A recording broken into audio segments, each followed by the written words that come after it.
Take a deep breath. Inhale peace. Exhale everything that no longer belongs to your abundance story. You have entered the space of divine receiving. The world is quiet now. Your body is resting, but your spirit is awake, alive, aware. You are not just listening to words. You are remembering truth. The truth that you are already connected to unlimited supply. That wealth is not something you chase, it is something you remember. I am one with divine substance. Money is the visible form of divine energy. I am aligned with infinite abundance now. Let the sound around you soften. Let your shoulders sink into the pillow. Let your breath move gently in rhythm with peace. With each inhale, feel light entering your chest. The light of divine wealth, golden and warm. With each exhale, release worry, effort, and control. You are no longer trying to make wealth happen. You are allowing it to find you. Just as rivers find the sea, you are safe. You are supported. You are supplied. Even while you sleep, divine intelligence is working on your behalf. Aligning ideas, people, opportunities, and unseen blessings that carry your name. You do not have to chase. You simply have to rest in the knowing that the law of abundance is already in motion for you. While I rest, wealth flows toward me. Even in my sleep, divine order works for my good. I am relaxed, I am provided for, I am free. Now, let your awareness drift gently down your body. From your forehead to your jaw, release every thought of tension. From your chest to your hands, release the need to hold, to control, to figure out. From your stomach to your legs, release the weight of old beliefs about struggle or scarcity. You are no longer bound to effort. You are connected to grace, and grace never hurries, it flows. I am free from financial fear. I am guided by divine supply. All that I need comes to me easily and on time. Now imagine a soft golden light above your head. This is the light of divine wealth, the pure, loving energy of supply that flows through all things. It begins to pour gently over you now, down through your scalp, your face, your neck, your shoulders. It flows through your arms, your chest, your heart. You can feel it warming your body, not heat, but harmony. This is abundance becoming real, physical, present. Your every cell is remembering what wealth feels like. Your every breath is affirming, I am already provided for. As you sink deeper into calm, your subconscious mind is listening carefully. It is recording every vibration, every truth, every declaration. It does not sleep, it creates. And tonight, as your body rests, your subconscious will begin building your new financial reality. One rooted in peace, not pressure. I am a magnet for divine ideas. Money flows to me in expected and unexpected ways. I rest in faith and receive in grace. Now visualize this scene. You are standing in a radiant field of gold. The air sparkles with light, and the ground beneath you hums softly with life. You lift your hands, and you can feel wealth moving through them like warm air. Alive, intelligent, loving. This is divine substance, the invisible material of every financial blessing. It moves wherever you direct it through faith. Whisper gently, I am the channel through which wealth flows. I am one with divine circulation. The more I receive, the more I can give. Sleep deeper now. Let your mind drift beyond the surface of thought. Let it sink into the quiet sea of infinite consciousness. You are safe. You are loved. You are abundant beyond measure. Every beat of your heart says yes to prosperity. Every breath you take draws supply closer. Even in silence, your vibration is speaking to the universe, and the universe is responding right now. I am abundant. I am wealthy. I am divine prosperity in motion. As you drift towards sleep, these words will continue to repeat through the night, anchoring new beliefs deep into your subconscious mind. That you are provided for, that you are worthy, that you are safe to receive. And when you wake, you will carry this peace with you. The quiet confidence that wealth is your birthright, because it is, and it always has been. I am open. I am ready. I am wealthy now. And so it is. It is done. It is manifest. Under grace, in perfect ways, while you sleep. Take another slow breath in and release. The day is finished. The work is over. Now begins the divine part, the silent creation. As you breathe, feel your body begin to dissolve into peace. Every inhale draws in golden light. Every exhale releases the last trace of effort. You are safe to rest. You are safe to receive. I rest in divine abundance. I am supplied even in my stillness. Your feet relax first. All the tension you carry today melts downward through the soles of your feet into the earth. The ankles soften, the calves loosen, the knees let go. Your legs become light, almost weightless. Now your hips relax. The stomach softens. Every muscle around your heart unwinds. Your shoulders drop. Your arms fall open. Your hands unfold like flowers. Your jaw unclenches. Your tongue rests against the roof of your mouth. Your eyelids grow heavy, and behind them, soft golden light begins to glow. I am light. I am calm. I am open to receive wealth in peace. Imagine now that you are lying on warm, luminous sand. The night sky above you sparkles with 1,000 stars, and each one hums with the same frequency as your breath. This is the field of infinite supply, the universe in motion, always expanding, always providing. A gentle wave of golden energy begins to roll toward you. It glows like liquid sunlight. When it touches your body, you feel every cell awaken, every cell remembering that abundance is its natural state. The wave washes through you. It doesn't rush, it flows. And as it moves, you feel lighter, clearer, freer. I am one with divine circulation. Money flows to me like waves to the shore. I give freely, I receive easily. Now, with your eyes closed, see yourself walking along this luminous shoreline. Each step you take leaves a glowing footprint in the sand. The footprints shimmer, then fade into light, symbolizing every seed you've planted through faith. Ahead, there is a soft golden mist. You walk into it, slowly. Inside the mist, forms begin to appear. Visions of your desires already complete. You see yourself living in your dream home, calm, peaceful, free.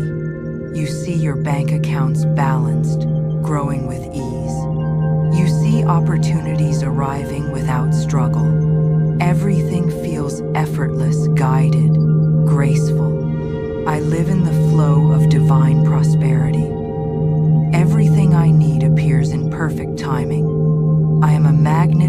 divine ideas. Now the golden mist swirls gently around your heart. You can feel it opening wider with each breath. This is the center of giving and receiving. When the heart opens, wealth flows.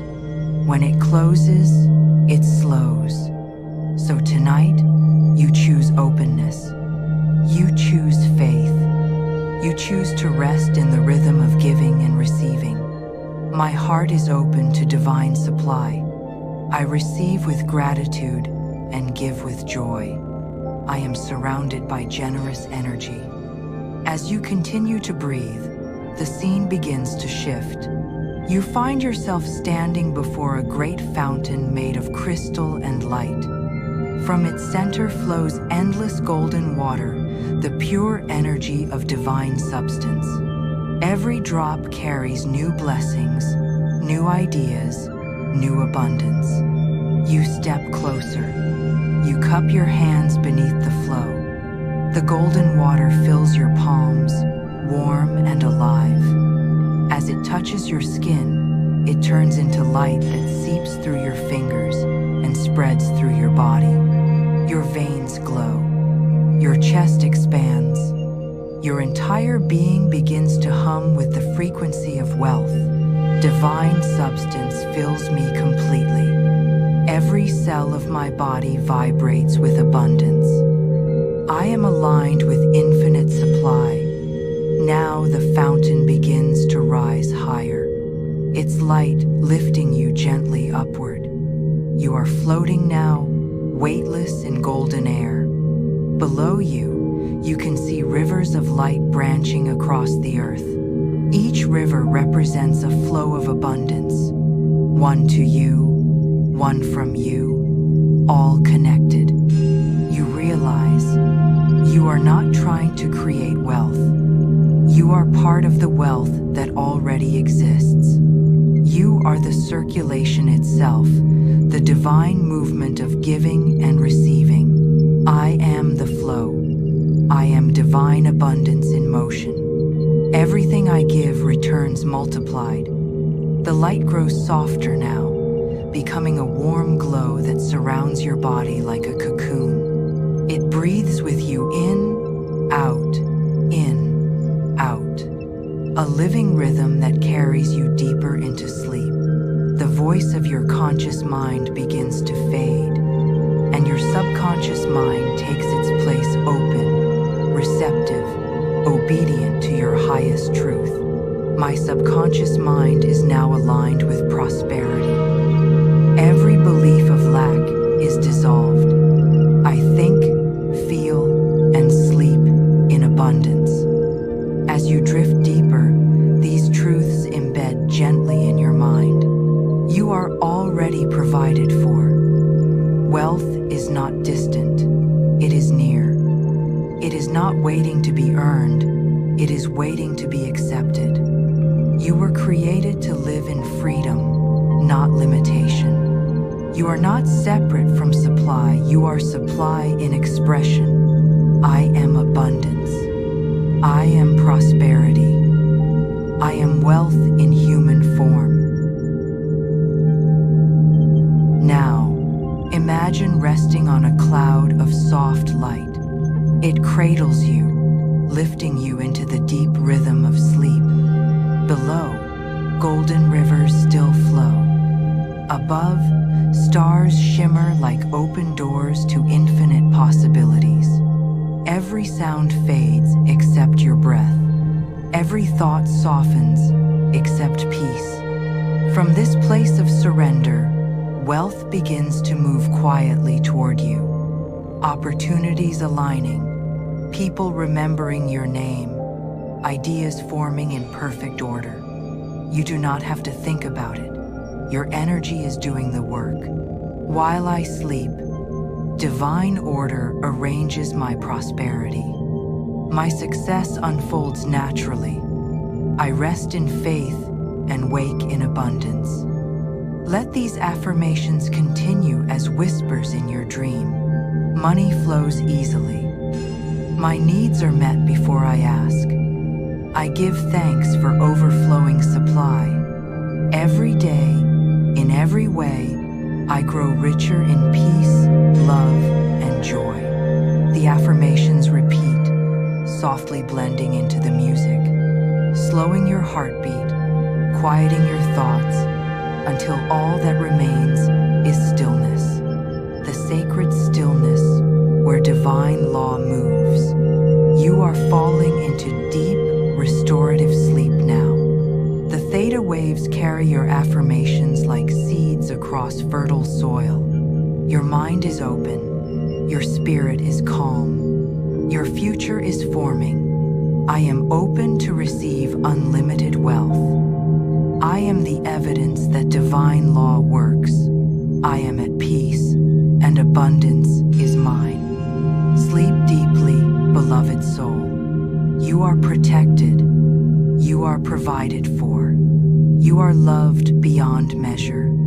And in the morning, when your eyes open, you will feel lighter, clearer, and more confident in your divine prosperity than ever before. Because tonight, while you rest, the universe has already said yes, it is done. It is complete, under grace, in perfect ways.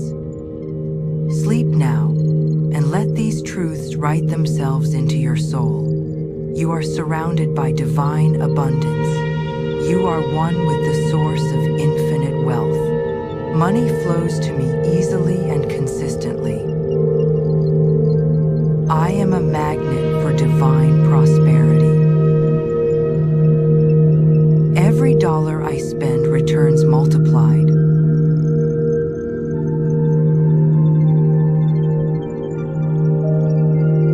I am worthy of wealth in all forms. Divine substance moves through every area of my life. It knows where to go, and it knows how to reach me. I rest, and wealth finds its way. While I sleep, my income increases effortlessly. I attract opportunities that multiply my abundance. My finances expand in perfect order. Everything I touch prospers under grace. The old beliefs dissolve now. Every thought of lack fades into light. Only truth remains the truth of endless supply.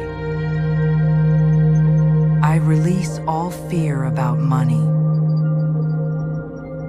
I trust divine order to provide for me completely. My wealth grows even in silence. I am calm, confident, and financially free. Feel your breath flow like the tide. Each inhale brings in new prosperity. Each exhale releases limitation. You are breathing in wealth itself. I am in harmony with the law of increase. Abundance surrounds me and fills me. I receive with gratitude and peace.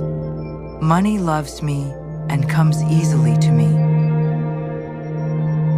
Even in the stillness, divine circulation continues. There is no delay in spirit. Everything you desire is already moving toward you. Divine ideas come to me in perfect timing. My actions are guided by infinite intelligence. Every opportunity I need appears effortlessly. My success is certain. My path is clear. Now imagine streams of gold flowing gently around you. They swirl in rhythm with your heartbeat. They carry wealth, joy, and ease. I am surrounded by golden energy of prosperity. I allow myself to receive more than ever before.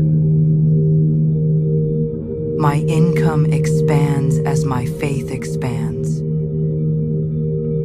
I live in divine flow of abundance.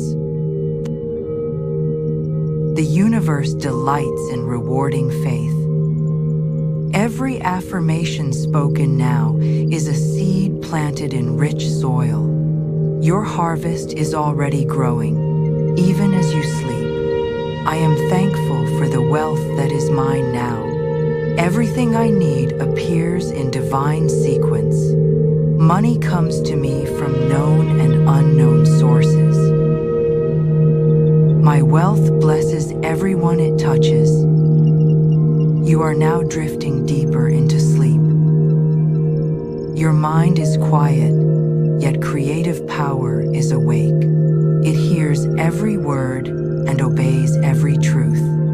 My subconscious mind attracts prosperity 24 hours a day. I am rich in ideas, rich in love, rich in money. I deserve abundance because I am one with it.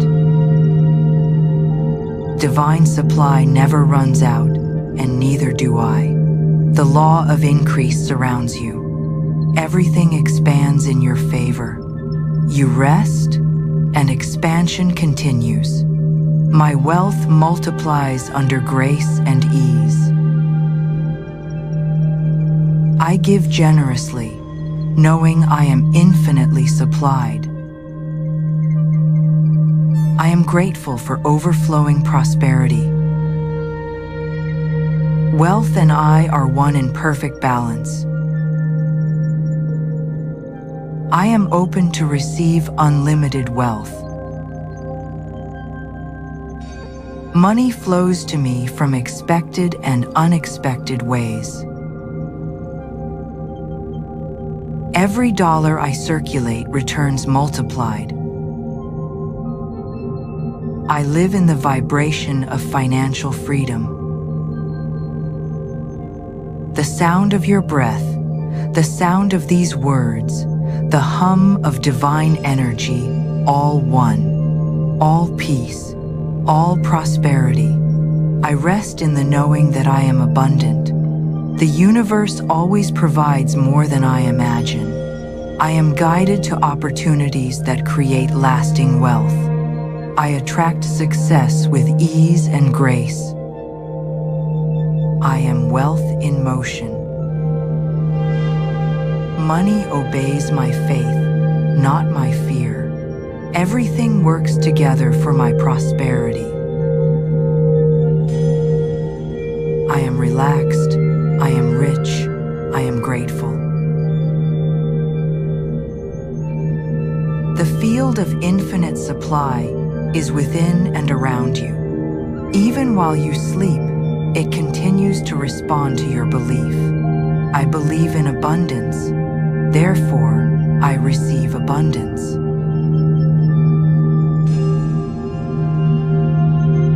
Divine law governs my finances perfectly. My wealth grows in peace, joy, and purpose. I am financially free, forever sustained by divine source.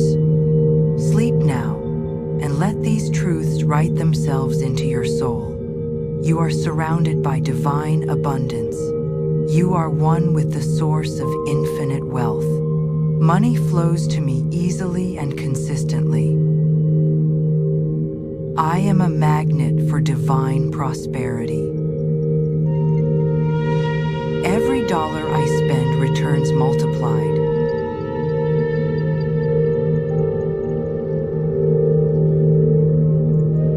I am worthy of wealth in all forms. Divine substance moves through every area of my life. It knows where to go, and it knows how to reach me. I rest, and wealth finds its way. While I sleep, my income increases effortlessly. I attract opportunities that multiply my abundance. My finances expand in perfect order.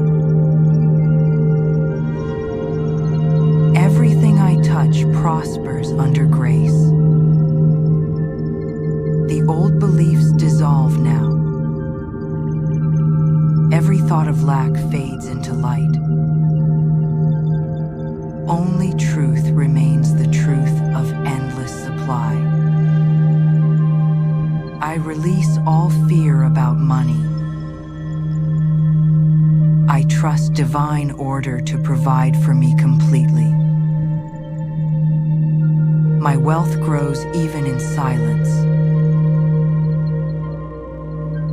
I am calm, confident, and financially free. Feel your breath flow like the tide. Each inhale brings in new prosperity. Each exhale releases limitation. You are breathing in wealth itself. I am in harmony with the law of increase. Abundance surrounds me and fills me. I receive with gratitude and peace. Money loves me and comes easily to me. Even in the stillness, divine circulation continues. There is no delay in spirit. Everything you desire is already moving toward you. Divine ideas come to me in perfect timing. My actions are guided by infinite intelligence. Every opportunity I need appears effortlessly. My success is certain. My path is clear. Now imagine streams of gold flowing gently around you. They swirl in rhythm with your heartbeat. They carry wealth, joy, and ease. I am surrounded by golden energy of prosperity. I allow myself to receive more than ever before. My income expands as my faith expands. I live in divine flow of abundance. The universe delights in rewarding faith. Every affirmation spoken now is a seed planted in rich soil. Your harvest is already growing, even as you sleep. I am thankful for the wealth that is mine now. Everything I need appears in divine sequence. Money comes to me from known and unknown sources. My wealth blesses everyone it touches. You are now drifting deeper into sleep. Your mind is quiet, yet creative power is awake. It hears every word and obeys every truth. My subconscious mind attracts prosperity 24 hours a day. I am rich in ideas, rich in love, rich in money. I deserve abundance because I am one with it. Divine supply never runs out, and neither do I. The law of increase surrounds you. Everything expands in your favor. You rest, and expansion continues. My wealth multiplies under grace and ease. I give generously, knowing I am infinitely supplied. I am grateful for overflowing prosperity. Wealth and I are one in perfect balance. I am open to receive unlimited wealth. Money flows to me from expected and unexpected ways. Every dollar I circulate returns multiplied. I live in the vibration of financial freedom. The sound of your breath, the sound of these words, the hum of divine energy, all one, all peace, all prosperity. I rest in the knowing that I am abundant. The universe always provides more than I imagine. I am guided to opportunities that create lasting wealth. I attract success with ease and grace. I am wealth in motion. Money obeys my faith, not my fear. Everything works together for my prosperity. I am relaxed, I am rich, I am grateful. The field of infinite supply is within and around you. Even while you sleep, it continues to respond to your belief. I believe in abundance, therefore, I receive abundance.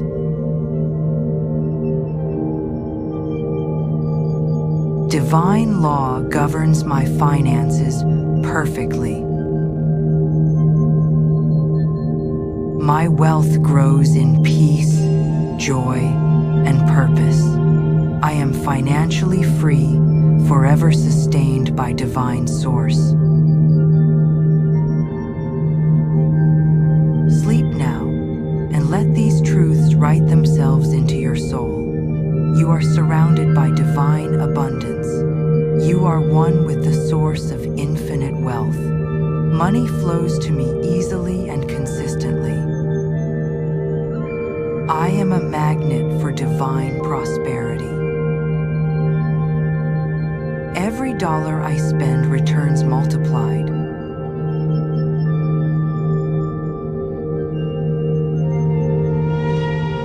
I am worthy of wealth in all forms. Divine substance moves through every area of my life. It knows where to go, and it knows how to reach me. I rest, and wealth finds its way. While I sleep, my income increases effortlessly. I attract opportunities that multiply my abundance. My finances expand in perfect order. Everything I touch prospers under grace. The old beliefs dissolve now. Every thought of lack fades into light. Only truth remains, the truth of endless supply. I release all fear about money. I trust divine order to provide for me completely. My wealth grows even in silence. I am calm, confident, and financially free. Feel your breath flow like the tide. Each inhale brings in new prosperity. Each exhale releases limitation. You are breathing in wealth itself. I am in harmony with the law of increase. Abundance surrounds me and fills me. I receive with gratitude and peace. Money loves me and comes easily to me.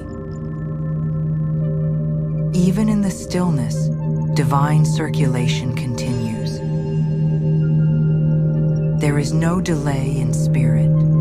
Everything you desire is already moving toward you.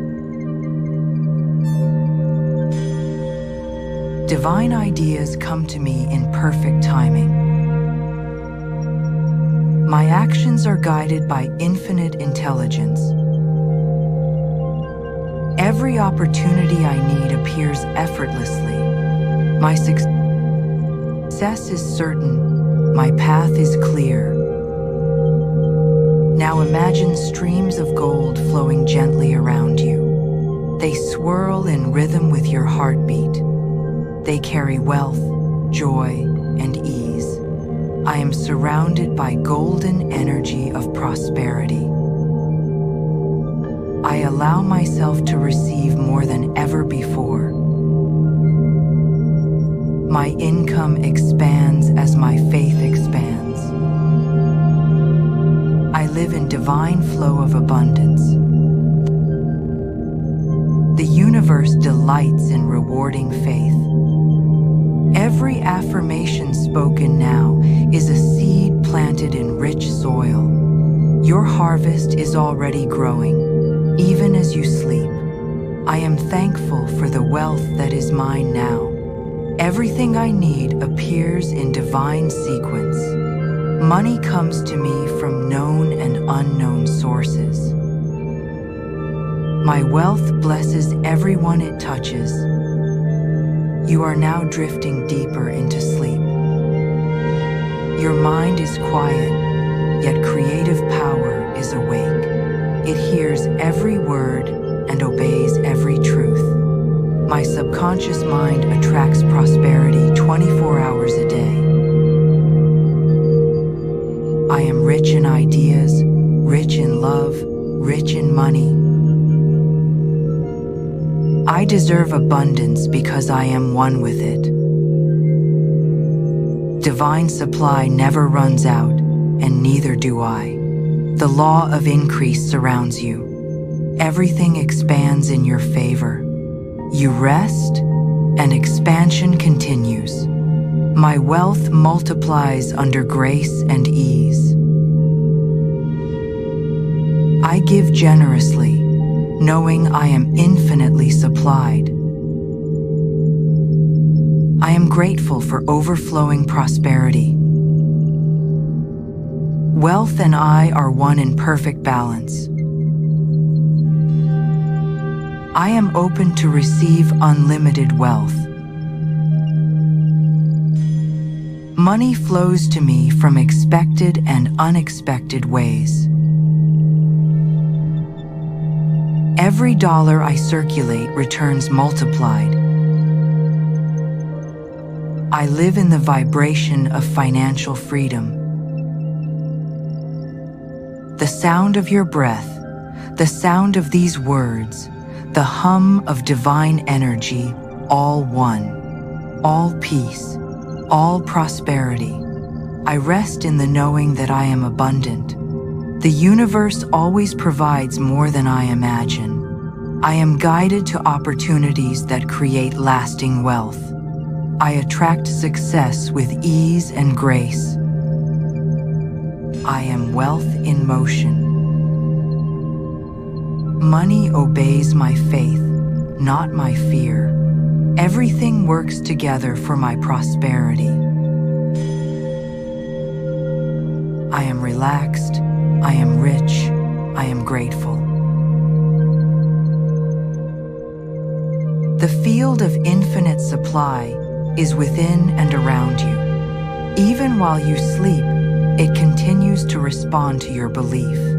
I believe in abundance, therefore I receive abundance.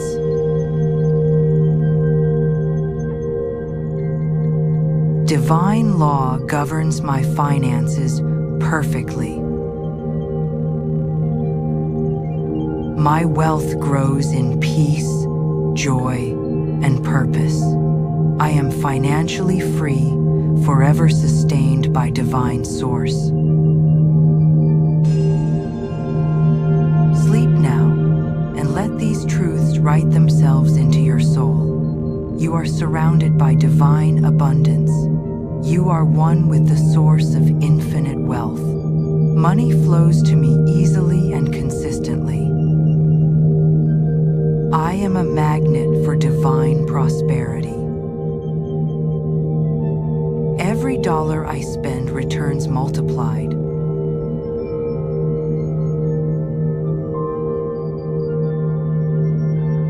I am worthy of wealth in all forms.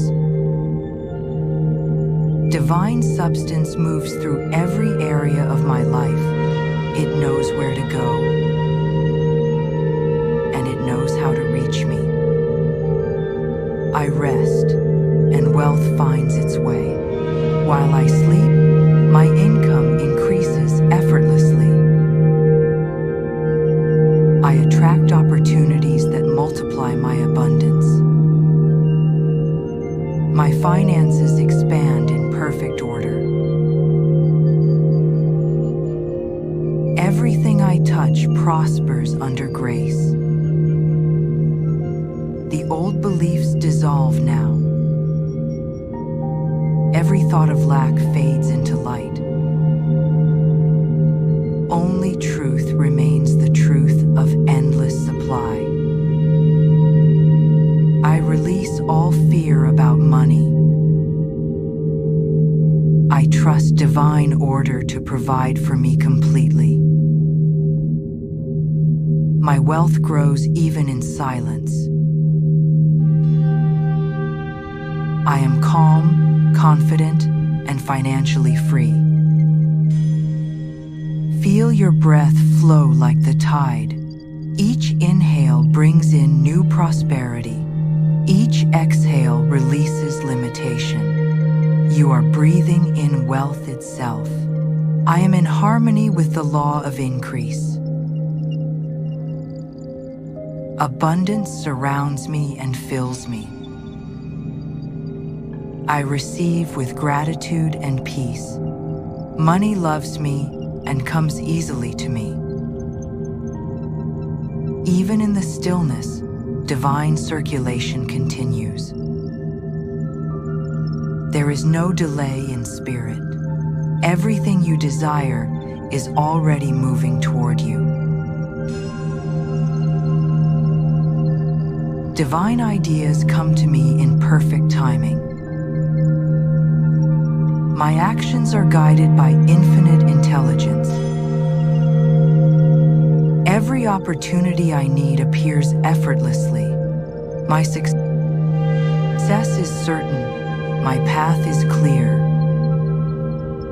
Now imagine streams of gold flowing gently around you. They swirl in rhythm with your heartbeat. They carry wealth, joy, and ease. I am surrounded by golden energy of prosperity. I allow myself to receive more than ever before. My income expands as my faith expands. I live in divine flow of abundance. The universe delights in rewarding faith. Every affirmation spoken now is a seed planted in rich soil. Your harvest is already growing, even as you sleep. I am thankful for the wealth that is mine now. Everything I need appears in divine sequence. Money comes to me from known and unknown sources. My wealth blesses everyone it touches. You are now drifting deeper into sleep. Your mind is quiet, yet creative power is awake. It hears every word and obeys every truth. My subconscious mind attracts prosperity 24 hours a day. I am rich in ideas, rich in love, rich in money. I deserve abundance because I am one with it. Divine supply never runs out, and neither do I. The law of increase surrounds you. Everything expands in your favor. You rest, and expansion continues. My wealth multiplies under grace and ease. I give generously, knowing I am infinitely supplied. I am grateful for overflowing prosperity. Wealth and I are one in perfect balance. I am open to receive unlimited wealth. Money flows to me from expected and unexpected ways. Every dollar I circulate returns multiplied. I live in the vibration of financial freedom. The sound of your breath, the sound of these words, the hum of divine energy, all one, all peace, all prosperity. I rest in the knowing that I am abundant. The universe always provides more than I imagine. I am guided to opportunities that create lasting wealth. I attract success with ease and grace. I am wealth in motion. Money obeys my faith, not my fear. Everything works together for my prosperity. I am relaxed, I am rich, I am grateful. The field of infinite supply is within and around you. Even while you sleep, it continues to respond to your belief. I believe in abundance, therefore I receive abundance.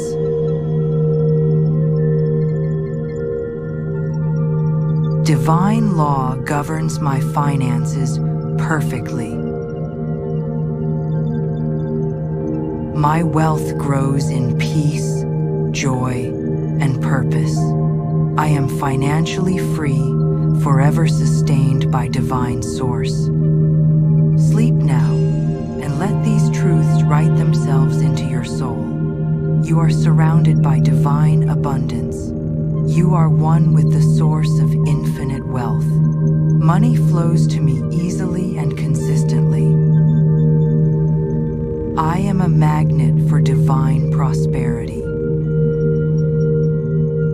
Every dollar I spend returns multiplied.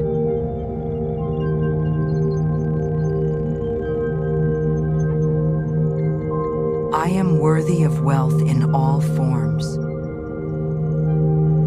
Divine substance moves through every area of my life. It knows where to go, and it knows how to reach me. I rest, and wealth finds its way. While I sleep, my income increases effortlessly. I attract opportunities that multiply my abundance. My finances expand in perfect order.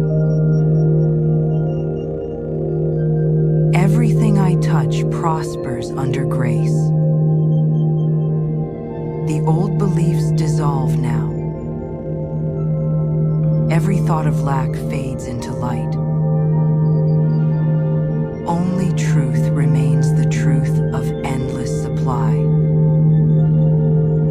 I release all fear about money.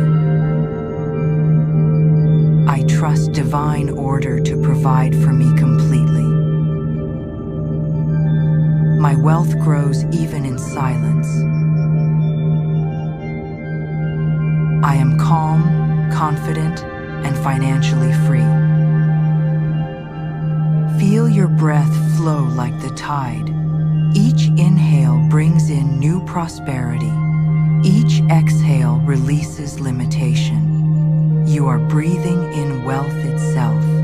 I am in harmony with the law of increase. Abundance surrounds me and fills me. I receive with gratitude and peace. Money loves me and comes easily to me. Even in the stillness, divine circulation continues. There is no delay in spirit. Everything you desire is already moving toward you. Divine ideas come to me in perfect timing. My actions are guided by infinite intelligence. Every opportunity I need appears effortlessly. My success is certain. My path is clear. Now imagine streams of gold flowing gently around you. They swirl in rhythm with your heartbeat. They carry wealth, joy, and ease. I am surrounded by golden energy of prosperity. I allow myself to receive more than ever before. My income expands as my faith expands.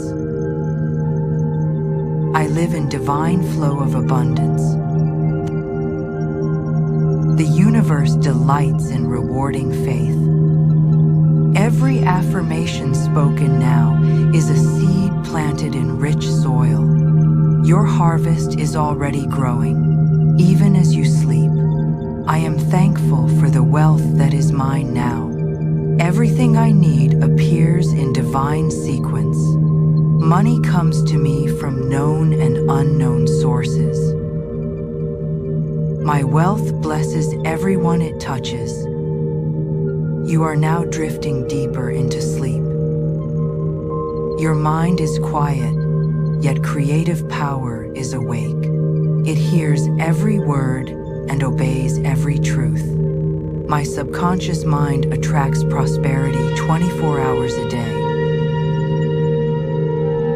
I am rich in ideas, rich in love, rich in money. I deserve abundance because I am one with it. Divine supply never runs out, and neither do I. The law of increase surrounds you. Everything expands in your favor. You rest, and expansion continues. My wealth multiplies under grace and ease. I give generously, knowing I am infinitely supplied. I am grateful for overflowing prosperity. Wealth and I are one in perfect balance. I am open to receive unlimited wealth. Money flows to me from expected and unexpected ways. Every dollar I circulate returns multiplied. I live in the vibration of financial freedom. The sound of your breath, the sound of these words, the hum of divine energy, all one, all peace, all prosperity. I rest in the knowing that I am abundant. The universe always provides more than I imagine. I am guided to opportunities that create lasting wealth. I attract success with ease and grace. I am wealth in motion. Money obeys my faith, not my fear. Everything works together for my prosperity. I am relaxed, I am rich, I am grateful. The field of infinite supply is within and around you. Even while you sleep, it continues to respond to your belief. I believe in abundance, therefore, I receive abundance.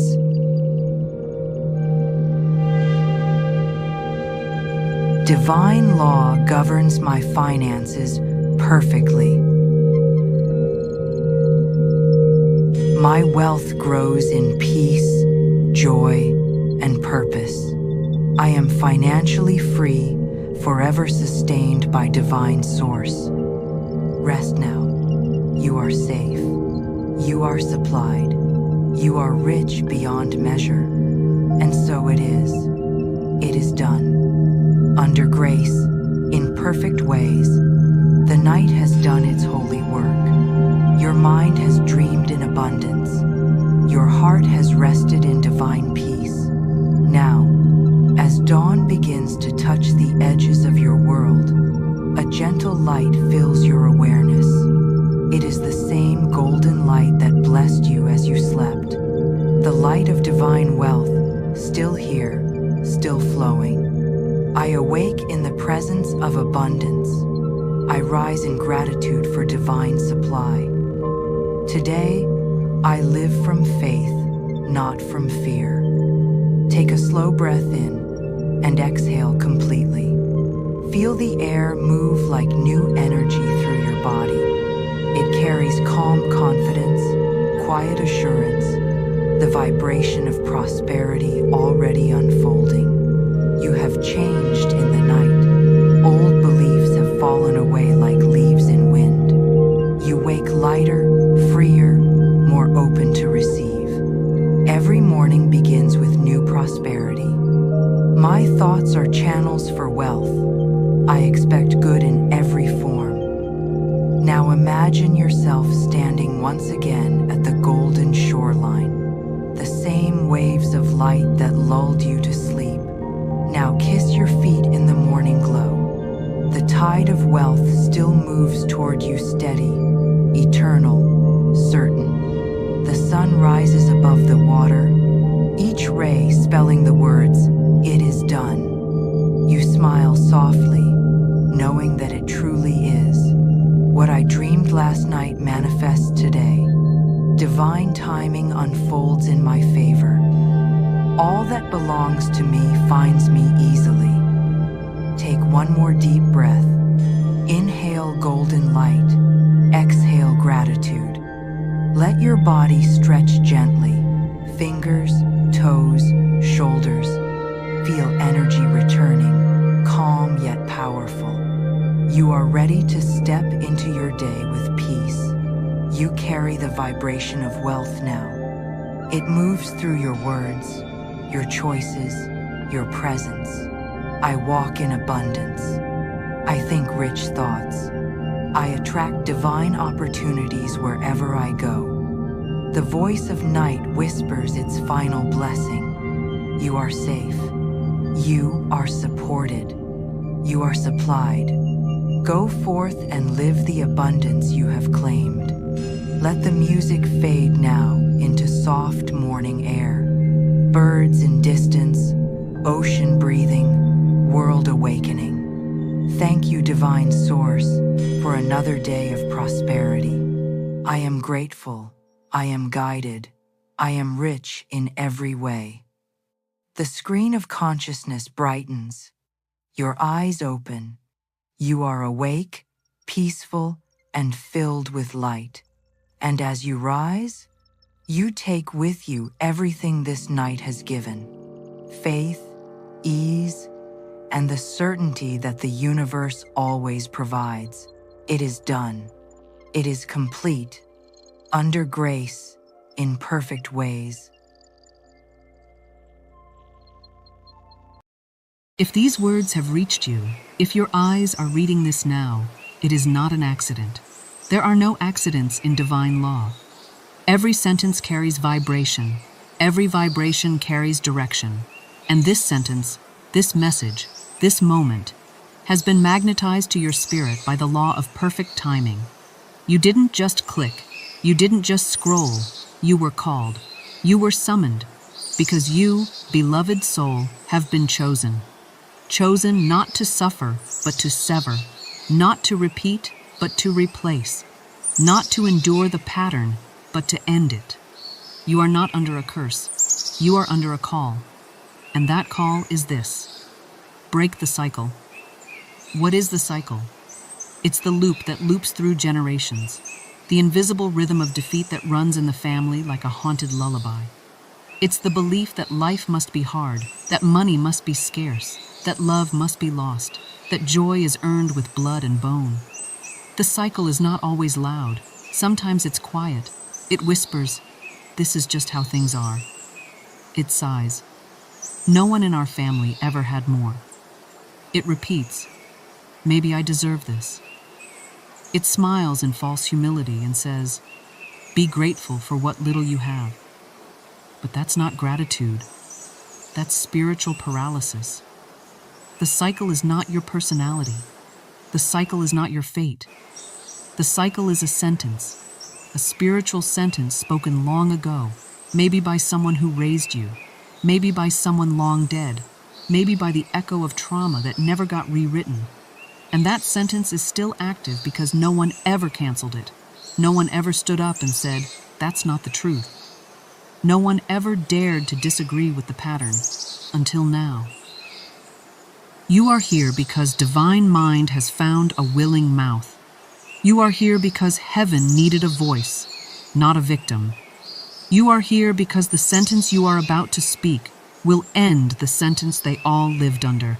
I declare over you right now, you were chosen to break the cycle, not because you're strong, but because you're willing, not because you're perfect, but because you're present, and you can feel that the old rhythm is no longer acceptable.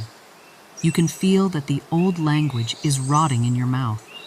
You can feel that the burden is not yours, but the authority is. You have come to this moment because divine law does not forget its appointments, and the law has kept this one with you. You were chosen to say what no one said. You were chosen to stop what no one stopped. You were chosen to begin what no one believed could begin. Now let the old pattern panic. Let the silence tremble. Let the ancestral fear make noise. Because you are no longer hiding. Speak with me now. I was chosen to break the cycle. I am not the echo. I am the ending.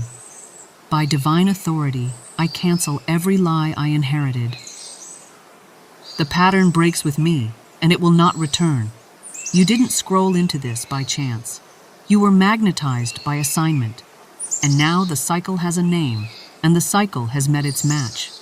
You. The pattern is not personal. It is spiritual. And until it is spoken against, it repeats without resistance. Cycles do not care how much you suffer. They care how long you stay silent. For in the unseen realm, silence is consent. And every spiritual loop thrives on unspoken agreement. This is the first law you must understand. What is not consciously interrupted by your word is unconsciously inherited by your life. The law of cycles is not punishment. It is pattern. It is repetition energized by belief. It is the same circumstance wearing new names. A new relationship, but the same heartbreak. A new job, but the same lack. A new city, but the same fear. Because the external changes nothing if the internal script stays the same. And what is a cycle, metaphysically? It is a spiritual hypnotism, a trance produced by generations of repetition. It is the law of substitution misused. It is truth replaced with illusion, over and over, until the lie looks like lineage. A man fails, and his son apologizes for dreaming. A woman is betrayed, and her daughter fears love. A family goes broke once, and their descendants worship survival. And because no one dared to speak differently, the cycle grew roots and wore the mask of realism. But hear me now. Cycles are broken by contradiction, not by therapy, not by willpower, not by talking about your feelings for 10 years. A spiritual cycle is broken by one thing alone, a new word, spoken with divine authority. In Scripture, we read that, "The iniquities of the fathers shall be visited upon the children unto the third and fourth generation." But listen again with metaphysical ears. This does not mean God is punishing bloodlines. It means false patterns repeat themselves until someone speaks the word of God instead. The iniquity is not divine wrath. It is misalignment passed down as normal. And you, dear listener, are the holy interruption. I have seen it again and again. I have watched families enslaved by fear of money until one woman stood in her mirror and said, "I no longer repeat the rhythm of lack." I have watched children born into shame until one man declared, "This ends with me. My mouth is my freedom." And the moment they said it, the pattern cracked. Cycles only look eternal because no one speaks eternal truth. But truth once spoken makes repetition impossible. You must see yourself as a spiritual firewall, a force field of divine law that refuses to let lies pass through you into the next generation. You must become the contradiction your ancestors feared, the sentence they never spoke, the yes to what they called impossible. And hear me clearly, this is not just about money. This is not just about relationships. This is not just about mindset. This is about spiritual identity. Because every cycle, every one, can be traced back to a false name, a false decree, a false idea of who you are and who you must be to survive. And now, Divine Mind is inviting you to rise into your right name, your true rhythm, your spoken inheritance. Speak with me now. The law of the cycle has no power over me. I was not born to repeat, I was born to release. Every false decree spoken before me is broken by my word. I do not bow to pattern. Pattern bows to prophecy. Cycles feed on silence. Break them with speech. Patterns feed on habit. Break them with holiness. History feeds on memory. break it with revelation. And that revelation is this: you are not the result of your lineage. You are the reset of your lineage. Beloved, before you can break a cycle, you must first learn to see it. Not with natural eyes, but with spiritual clarity. For the most dangerous patterns are not the ones that scream, they are the ones that whisper. They hide behind your routines, your habits, your tone of voice, your quiet agreements. They clothe themselves in phrases like, "This is just who I am," or "That's just how life goes." But that is not identity. That is hypnotism. That is memory masquerading as truth. That is a pattern trying to protect itself by pretending it is you. Cycles hide in how you react. They hide in what you expect without questioning. They hide in the things you don't even think to pray for, because someone long before you decided they were impossible. They hide in the pauses in your prayer life, in the areas you never bring to God because someone once taught you they were just life. Let me ask you this: where have you been most consistent in defeat? Where have you seen the same result again and again, no matter how hard you try, no matter how far you move, no matter who you become? That is the signal. That is the flag. That is the rhythm of repetition. And it is not accidental. Some of you are caught in a cycle of almost. You get so close to the breakthrough, but something always slips. A missed call, a lost opportunity, a delay, a derailment. And you begin to believe that almost is your destiny. That is a cycle. Some of you are trapped in the loop of not enough. You tithe, you pray, you save, but the math never adds up. The numbers run dry. The doors don't open. You live in a constant hum of survival, and your nervous system mistakes it for normal. That is a cycle. Others live inside the sentence of self-doubt. You second-guess your voice, your value, your beauty, your brilliance. You shrink before you even step.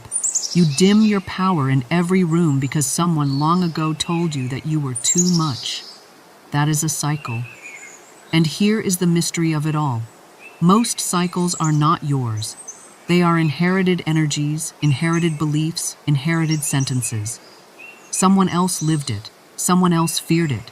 Someone else said it. But you never canceled it. So it became your reality. You must now become the pattern interrupter. You must examine every repeated loss and say, "That's not mine." You must question every generational phrase that begins with, "We always," or "We never." You must become spiritually rude, spiritually rebellious, spiritually disloyal to what does not serve your divine identity. Because your lineage is not biology. Your lineage is divine law. Your bloodline may hold a pattern, but your spirit holds a sword. Say this with me now. I locate every hidden pattern and shine truth upon it. I do not identify with limitation. I revoke every spoken agreement with lack, fear, or delay. The cycle is exposed. The cycle is named. The cycle is over. You will not pass on what tried to pass through you. You will not carry what God never called yours.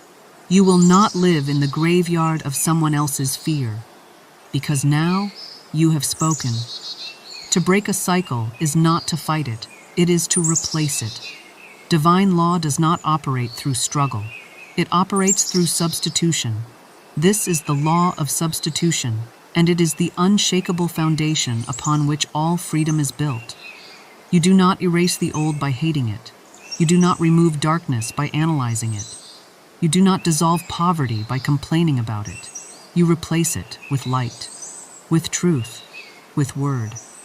When you speak something often enough, with belief and with rhythm, it becomes law to your subconscious. And what the subconscious accepts, it enforces without question. That is why most people live out old decrees that were never theirs to begin with. Phrases like, "Life is hard," "Money doesn't grow on trees," "You can't have it all." These aren't truths. They're lies said so often they became laws. They were spoken with repetition. And what is spoken with repetition becomes either the chain or the sword. One binds. the other cuts through. So I ask you, what are you repeating? What phrase rolls off your tongue without hesitation, yet secretly arrests your destiny? Do you declare that nothing ever works out for me? Do you sigh and say, I'll never get ahead? Do you tell yourself this is just how it's always been? Then hear me now. That repetition is your ritual, and it is up to you to create a new one. You do not need 100 affirmations. You do not need to memorize a paragraph. You need one phrase, one sword-sharp sentence, spoken daily, spoken boldly, spoken as a legal decree from your spirit to your subconscious. This is not performance. This is spiritual court. This is you issuing a new verdict to every cell of your being. Here is the method. First, locate the lie, the old pattern, the sentence you've inherited or unconsciously repeated. Then write the opposite, not just in meaning, but in vibration. If the lie says, I never have enough, the new word is, I am supplied by divine law, and my abundance is constant, seen, and unfolding. Speak this new word every morning, every night. Look yourself in the mirror. Put your hand on your chest. Breathe in the spirit of truth, and say it as if you are speaking to the very cycle that tried to take your life. Because you are. Do not wait until you feel worthy. Do not wait until your circumstances agree. Say it before the shift, so the shift must come. Say it while the fear is loud, so the fear learns silence. Say it until it becomes more natural than your name. Because in the spiritual realm, what you speak often enough becomes your name. Let me say this again. What you keep repeating becomes the chain or the sword. You are either bound by your words or delivered by them, and you get to choose. Speak with me now. I no longer rehearse the sentence of suffering. My words are holy. My words are law. My words replace the lie. The old pattern has no permission to remain. This is my word. This is my sword. This is my freedom. Cycles fear one thing, contradiction, and you have now become it. There are words you never chose, yet they built your world. There are sentences that were spoken around you, over you, and into you, long before you had the spiritual teeth to chew and discern them.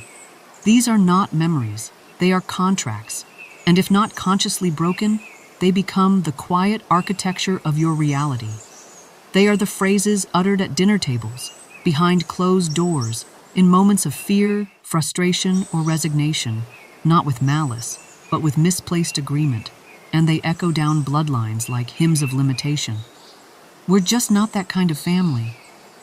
Money doesn't come easy for people like us. Don't ask for too much. Just be grateful for what you've got. We can't afford that. No one in this family has ever done that. These were not truths. They were spells, and repetition is their power. You may not remember the first time you heard them, but your subconscious remembers the 1000th. And now, without knowing it, you may live by them. Because a decree, once spoken in fear and accepted in silence, becomes a law in the body. Hear me clearly. These phrases were not protection. They were imprisonment dressed up as realism. They were the voice of the cycle, begging for continuity. And because no one stood up and said otherwise, they became the invisible ceiling over your prayers. But you are not the echo. You are the end. You were not born to agree. You were born to cut. You were born to name what has ruled without permission and speak it into non-existence. Spiritual law is very clear. Nothing leaves your life until it is spoken against. You cannot think your way out of a curse. You cannot analyze your way out of a pattern. You must declare. You must issue the reversal like a legal order from the throne room of divine mind. You must become louder than the lie. And this is why your voice is holy, not your voice as personality, not your voice as performance, but your voice as instrument, your voice as sword, your voice as seal breaker and contract cutter. Let us name the truth plainly. You were raised in a system of beliefs not your own. And while your family may have done the best they could, the spoken limitation was not sacred. It was inherited fear. And you are now being asked to cancel every lie you were raised to believe. There is no loyalty in limitation. There is no virtue in repeating what kept your parents small. You can bless them and break the pattern in the same breath. Because love does not mean silence. Love means truth. And truth often begins with a holy contradiction. Today you will speak, and the generational sentence will stop. Not because of force, but because of finality. This is what it means to walk in dominion, not to judge the past, but to redeem it. Place your hand over your heart now. Take a breath deeper than blood, and say, I cancel every lie I was raised to believe. I sever every spoken chain that said I was less than divine. I am not the echo, I am the end. This family will speak wealth, not want. This line will live in light. You are not betraying anyone. You are blessing the bloodline forward. You are not being arrogant, you are being accurate. You are not breaking tradition. You are breaking the illusion that tradition was truth. The words spoken in pain must now bow to the words spoken in power. You are that power. You are that sentence. You are that shift. There are declarations made in daylight, and then there are decrees reserved for the silence of night. For it is in the night that the cycles try to whisper again. When the house goes quiet and the world retreats into stillness, the old voices often rise, the patterns awaken. The generational decrees, dormant through your busy hours, begin their midnight murmurs. You'll never change. This won't last. You'll end up just like them. But what they do not know is this. You now speak back. The mirror has always been your portal. It does not flatter, and it does not lie. It shows you the residue of belief. It reveals not your face, but your frequency. And tonight, in that sacred stillness, you will meet your own eyes and issue the final sentence. This is not performance. This is not positive thinking. This is ritual, divine ceremony. The body, the voice, and the mirror aligned in a single act of dominion. Here is what you will do. Stand before the mirror at night, preferably before sleep, when the veil is thin and the subconscious is soft. The lights may be dim, but your spirit must be bright. Do not scroll. Do not distract. Do not speak to anyone but you. Plant your feet as if you are the pillar of your bloodline. Roll your shoulders back as if heaven itself is watching.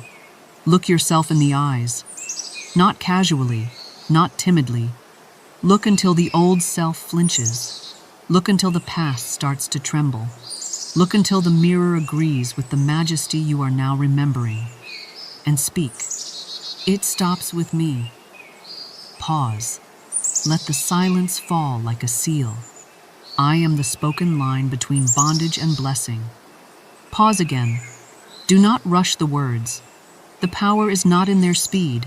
It is in their placement. You are not begging. You are not hoping. You are announcing. And the mirror, which reflects not just appearance but agreement, will record the decree. Repeat this every night for 7 days. Do not break the chain. And if you cry, good. The tears are not weakness. They are washing. They are the grief of the old identity realizing it can no longer rule. Let them fall. Let them flow. But do not stop speaking. Some of you will feel a shift on night 1. Others may feel nothing at all. Do not be fooled by silence. The work is spiritual, not emotional. The command has gone out, and spiritual law cannot return void. This ritual is not a game. It is not symbolic. It is actual. You are recoding the way your lineage speaks. You are resetting the sound of your name in the heavens. You are installing new data into the DNA of your bloodline. You are becoming the sword that cuts the thread of suffering and sows a new future.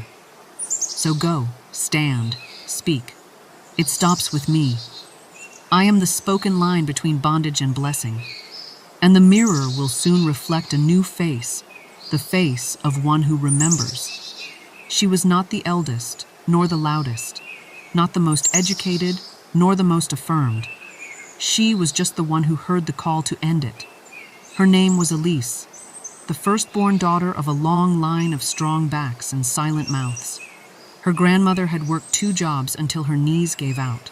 Her mother had whispered to Elise again and again, "Just be thankful you have enough."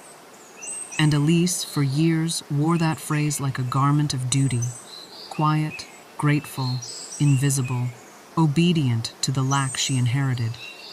Until one night, after yet another panic about paying the rent, Elise sat in the dark and asked the question no one had ever spoken aloud in her bloodline. What if this isn't divine? It was a dangerous question, because once a woman begins to doubt a family decree, the ground starts to shake.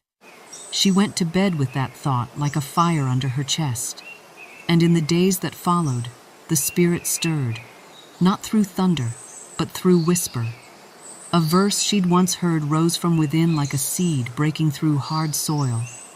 Let the weak say I am strong, not ask, not plead, say. It hit her like thunder wrapped in velvet. The problem wasn't just the money, it was the mouth. It was the cycle of speech that spun the wheel of lack. It wasn't that the family had no access to provision, it was that they had no vocabulary for it. So Elise decided to rewrite the phrase. She took a pen, opened her notebook, and crossed out the one she had grown up hearing. Just be thankful you have enough. Beneath it she wrote, I am the wealth of my line. I spend in peace and receive in double. She repeated it morning and night for 30 days, not with candles or rituals. Just her voice, her spine, her mirror, her breath. At first, the old voice fought back. Doubt roared. Fear tried to guilt her into silence. Are you saying your mother was wrong? Are you saying gratitude isn't enough? But Elise had learned what most never do, that guilt is the last weapon of a dying pattern, and she refused to apologize for changing the atmosphere. By day 7, she noticed something had changed, not in her bank account, but in her body. She no longer flinched when checking her balance. She no longer apologized when someone offered to treat her. She no longer felt the need to explain every financial decision. By day 15, the door opened. A friend she hadn't spoken to in years called with a business idea and a proposal to fund it. By day 23, her rent was paid in full and in advance, for the first time in her life. By day 30, Elise stood in the mirror and whispered, "The famine ends with me." And her spirit echoed back, "Yes." It wasn't magic. It was metaphysical law, spoken word over silent agreement, divine inheritance over generational fear. The phrase she repeated became her rhythm. The rhythm became a resonance. The resonance attracted its reflection. And peace, not just money, but peace, began to occupy her home. The air changed. Her posture changed. Her choices changed. Her children, still young, began to echo her phrases instead of her mother's. She did not shame her past.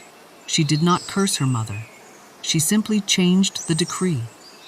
And now her family speaks a different tongue, not one of survival, but one of divine supply. Because, as she later wrote in her journal, the spoken word was my inheritance. I just had to claim it. It is not the new decree that hurts. It is what it threatens to displace. When you rise to speak the truth, cycles don't surrender quietly. They cry out in the voice of guilt. They masquerade as loyalty. And they accuse you not with logic, but with emotion. How dare you speak differently than the ones who raised you? How dare you rise above what kept them safe? How dare you think you're the one to change this? The words don't come from heaven. They come from the pain body, clinging to its own reflection in your identity. And that, beloved, is why resistance always meets you at the gate of change. When you begin to speak abundance into a bloodline that has only known struggle, the first reaction is not celebration, it is discomfort. Why? Because trauma is familiar. Because lack is predictable. Because the nervous system has learned to find safety in struggle. Because somewhere deep inside, the child in you still believes that agreement equals love. And to break the cycle, to say a new thing, is to risk the one thing your body was trained to protect: belonging. But here is the deception. Your trauma is not your lineage. It is the wound within it. And to name it, to separate from it, to speak against it, is not betrayal, it is honor, because truth always elevates. And the highest loyalty you can offer your roots is not replication of pain, but restoration of purpose. Your grandmother may have taught you frugality. Your father may have taught you fear. Your aunts and uncles may have modeled quiet resignation. But now, the Spirit has chosen you to model truth. And truth often begins in tension, not because you are doing wrong, but because you are displacing the false peace that comes from hiding. That knot in your chest, that tightness in your throat when you speak new words, that is not danger. That is the ego resisting its own death. It is the spiritual skin shedding. It is the nervous system rewiring, and it is sacred. Do not fear it. Do not try to escape it. Speak through it. Let the tears come. Let the memories surface. Let the fears beg you to be quiet. But do not back down. Because if you silence your truth for the sake of comfort, you will inherit the cycle you were sent to end. And that, dear one, is not your destiny. Your inheritance is not in silence. It is in speech. So when resistance rises, declare this affirmation. My loyalty is to truth, not trauma. My roots are not in fear. They are in God. I honor the past by ending its pain. You are not the traitor. You are the truth bearer. You are not the rebel. You are the realigner. You are not breaking hearts. You are breaking chains, and your spirit knows it. There comes a moment in every transformation where silence is no longer holy, where prayer alone won't carry the power, where journaling, meditating, and remembering are no longer enough. That moment is called the reset, when the spell of an old system must be broken out loud. Because the chains were verbal, the vows were spoken, the lies were whispered again and again until they felt like home. And now, only the spoken word can dismantle what the spoken word built. Cycles do not collapse from wishing, they collapse from decree. You must say a better sentence and mean it with your full being. That is the moment heaven records as the turning point. Not when you felt different, but when you spoke different. When you stood in your hallway, or in your bathroom mirror, or in your car at the red light and shouted the opposite of what raised you. That is when the old scaffolding cracks. Here are 3 sentences that shatter systems. They are not affirmations of hope. They are declarations of war. They are swords forged from divine authority. And they are your inheritance now. 1. I do not belong to the old story. You must say it with fire, with finality, with no apology in your tone. That story of not enough, of always barely surviving, of silence being safety, that story is not your origin. It is not your covenant. It is not your script. When you say this, you break the contract that says, I must keep repeating what I didn't write. You reclaim the authority to exit the narrative that was never yours to begin with. 2. My mouth holds the pen. Every time you speak, you rewrite. Whether you know it or not, you are authoring outcomes with your tongue. And when you claim this aloud, you stop waiting for fate to favor you. You stop begging for breakthrough. You stop recycling passive thoughts. You take the pen, not with hand, but with speech. This declaration reminds the heavens that you are not here to repeat. You are here to create. 3. God wrote me free before they wrote me down. This is the most powerful truth of all. Before your name was whispered in trauma, before labels were assigned, before anyone told you what you were or were not, God had already spoken freedom over you. This sentence returns you to origin. It burns through the layers of conditioning. It reminds your spirit that no human decree can override divine authorship. And when you speak it, every system of limitation begins to shake. Speak them as a trio. Speak them as a ritual. Speak them when the pressure returns, when doubt creeps in, when the world reminds you of what you used to be. Say it again. I do not belong to the old story. My mouth holds the pen. God wrote me free before they wrote me down. Let your atmosphere be pierced. Let the room shift. Let your cells realign. These sentences are not noise. They are code. They carry the vibration of deliverance. They are divine interrupts, spoken keys that unlock reality. And once said with conviction, the old system cannot stay intact.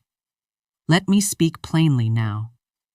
If you are hearing these words, it is because your spirit has been chosen, not to merely survive the patterns of your family, your past, or your culture, but to interrupt them. You are not a coincidence in your bloodline. You are not the odd one out. You are not simply more sensitive, more spiritual, more aware. You are the pivot, the one born with the frequency of reversal in your soul, the one whose very presence signals to heaven, it ends here. You did not volunteer for this. No child grows up asking to be the one who sees what others ignore, who feels the emotional weight in rooms where no one speaks it, who carries the ache of generations unspoken and unnamed. But you were formed for it, molded in silence, forged in contradiction, tempered in the heat of repetition until you were strong enough not to replicate it. You are not here to criticize those who came before you. You are not here to resent your parents or mock their limits. You are here to close the loop, to complete what they could not finish, to redeem what they could not name. And that is holy work. Do not let the enemy lie to you and call you too much. Do not let your inner critic shame you for wanting more. Do not shrink to maintain peace that is really just disguised bondage, because the true peace only comes when the chain is broken. And for your line, for your story, for your future, it's you. You are not the black sheep. You are the burning bush. You are not the outsider. You are the ordained answer. You are not a problem. You are the pattern breaker. Every limitation that has felt like home, poverty, self-doubt, codependence, addiction, smallness, fear of abundance, those were the walls. You are the wrecking ball, sent not in rage but in righteousness. And when you feel tired, remember this. Heaven backed your appointment. The divine has assigned angels to your mouth. Every time you speak truth, you don't speak alone. Your declaration rides on winds ancient and mighty. So speak it now with clarity. I am the divine interruption. I was formed to reverse what has ruled for too long. The old ends with me. The new begins through me. And if the voice inside you trembles as you say it again. Because the trembling is not weakness. It is the breaking, the walls coming down, the prison being emptied. You are not here to wait for a better day. You are the day. You are not waiting for the cycle to break. You are the break. Cycles are not only broken by decision, they are broken by rhythm, by returning again and again to the same spiritual stance, morning and night, not out of superstition, but out of sovereignty. Not because God needs a clock, but because your consciousness does. And the soul, like the body, thrives on sacred repetition. What you speak when you rise and what you declare before you sleep, that becomes the pulse of transformation. That becomes your hammer against the pattern. At 7 a.m., you must speak a sentence of authority, a sentence that reclaims your mind before the day does. Because the moment your eyes open, the old script will try to rush back in. It will whisper obligations and fears. It will try to wrap you again in old garments of not enough, not ready, not worthy. That is why you must rise and say aloud with certainty, "This is a new day, and I walk in divine dominion." Let it come from your gut. Let it interrupt the thought stream. Let it stand at the gate of your morning like a flaming sword. This declaration is not just for motivation. It is for reprogramming. When you start the day with authority, you no longer let the past dictate your posture. You step into the now, where cycles break, supply flows, and fear dissolves in the fire of spoken truth. At 7 p.m., your posture shifts, not into apathy, but into surrender. You release the day with a different sentence, not one of control, but of completion, not one of panic, but of peace. Because the cycle breaker must not only learn how to stand, they must learn how to rest. And the final word of the day should not be worry. It should be worship. Speak this. What I have declared today works as I sleep. I release and receive. Say it into your space, into your chest, into the silence that feels like absence but is truly presence. This is how you close the gate of the day in trust. This is how you ensure that the cycle of striving does not sneak into your pillow. Because even in rest, your words are at work. And in between these declarations, between 7 a.m. and 7 p.m., you will encounter resistance. Doubt will rise. Old thoughts will argue. Shame will try to take the microphone. But you, dear one, have been trained to recognize these voices not as truth, but as residue. So what do? You track the resistance. You write it down. And then you rewrite it aloud. Example, if the voice says, "Nothing's changing," you speak, "Everything has already changed in the invisible." If it says, "You're not like them," you declare, "I'm not, because I am the divine interruption." If it whispers, "You're going to fail," you shout, "I am the spoken success of divine mind." Do not let any voice go unanswered. Your silence is what kept the cycle intact. But now your sound is your sovereignty. So twice a day, every day, 7 a.m., authority. 7 p.m., surrender. And throughout, rewrite, speak, restore. This is how cycles die. This is how truth lives. This is how you rise again and again until the old world can no longer find you. The enemy of your transformation is not fear. It is the agreement you make with fear when you remain silent. Fear does not hold power on its own. It is only when fear is unanswered, when it speaks and you say nothing, that it multiplies, that it builds its house in your mind, that it lays bricks of hesitation, dread, and scarcity. But you, chosen one, have been armed with a higher law, the law of substitution, and it does not operate in theory. It operates in real time. This law says, what you cannot afford to feel, you must declare over. It means when emotion rises, your mouth must rise higher. When the thought of lack presses into your belly, your spirit must push back with the sword of speech. It is not about pretending the feeling isn't there. No, it is about overriding it with the truth, not the fact. The truth. Fact is circumstantial. Truth is eternal. Fact says, your bills are due. Truth says, my God supplies all my needs. Fact says, you've failed before. Truth says, there is no failure in divine mind, only correction and completion. And this must be done immediately, on the battlefield of the moment. You cannot wait until you feel stronger. You must speak even while trembling, because trembling speech breaks more cycles than silent analysis ever will. Here is how it sounds. When fear whispers, it's too late. You speak, divine timing is never late, and I am right on schedule. When shame says, you don't deserve it, you declare, I walk in unearned grace and unstoppable favor.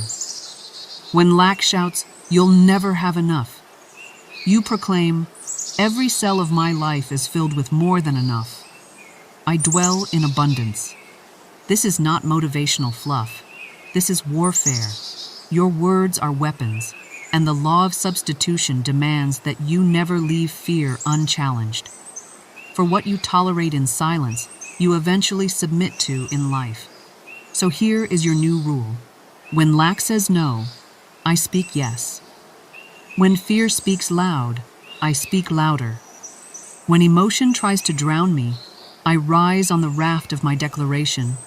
This is the law, not optional, not conceptual, mandatory, metaphysical. Now speak the opposite, in the moment. Speak until the fear feels small. Speak until the lie is cornered. Speak until the truth takes its rightful place on the throne of your mind. And if you falter, speak anyway. Because the law is not looking for perfection. It is listening for sound. And every sound of truth you release becomes a chain breaking, a mind clearing, a future forming. You did not come to earth simply to escape what bound your bloodline. You came to multiply beyond it. The role of the cycle breaker is not just to say, "It ends with me," but to boldly declare, "It multiplies through me." You are not just here to stop the drought. You are here to become the rain, to overflow, to become an ancestral wellspring that flows backward and forward, healing the root and blessing the fruit. But multiplication begins not with action. It begins with the mouth. It begins in the mirror.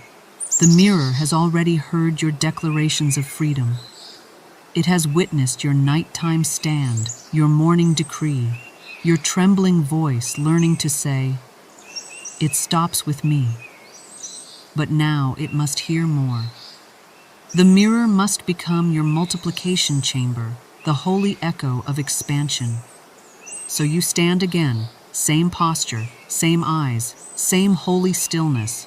But now, a new phrase, a sentence that lifts your lineage beyond survival, a sentence that opens the windows of heaven and calls down compound blessing.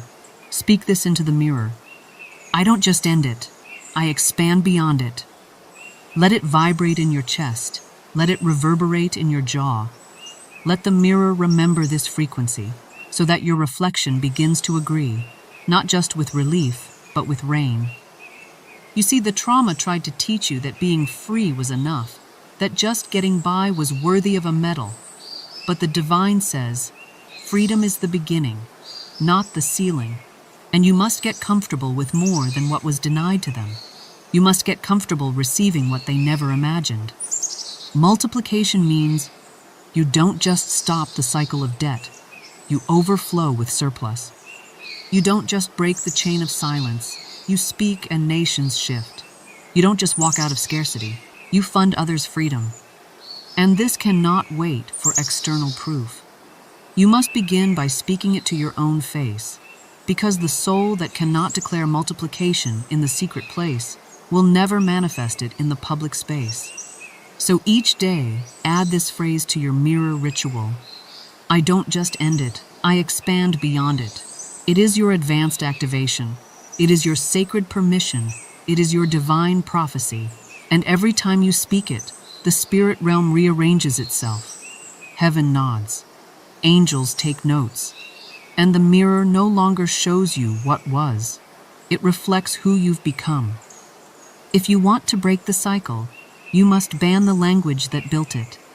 Most people unknowingly carry the spell of their bondage in their own mouths. They say what their parents said, what their grandparents repeated, what their community normalized, and they believe these words are harmless, just phrases. But in the realm of spirit, language is law. To remain in the pattern, keep rehearsing it. To break the pattern, ban the phrases. There are 7 sentences that must leave your vocabulary. 7 patterns of speech that reinforce chains, even when you think you're just venting, laughing, explaining.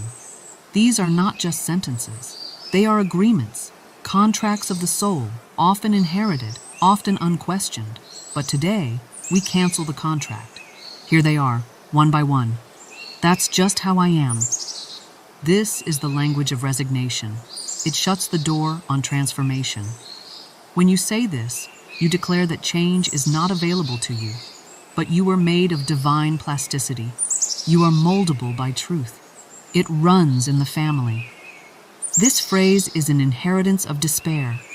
Yes, patterns can run in families, but so can breakthroughs. Just because it ran in your family doesn't mean it has to run through you. I always mess things up. This is a verbal curse, a cycle on repeat. Every time you say this, you reinforce a subconscious identity of sabotage. Cancel it and replace it with, I learn quickly and I rise wisely. Nothing ever works out for me. This sentence is a prophecy of frustration. If you speak it, life will obey. But the law responds better to this. All things work together for my good, even the unseen. People like me don't get ahead.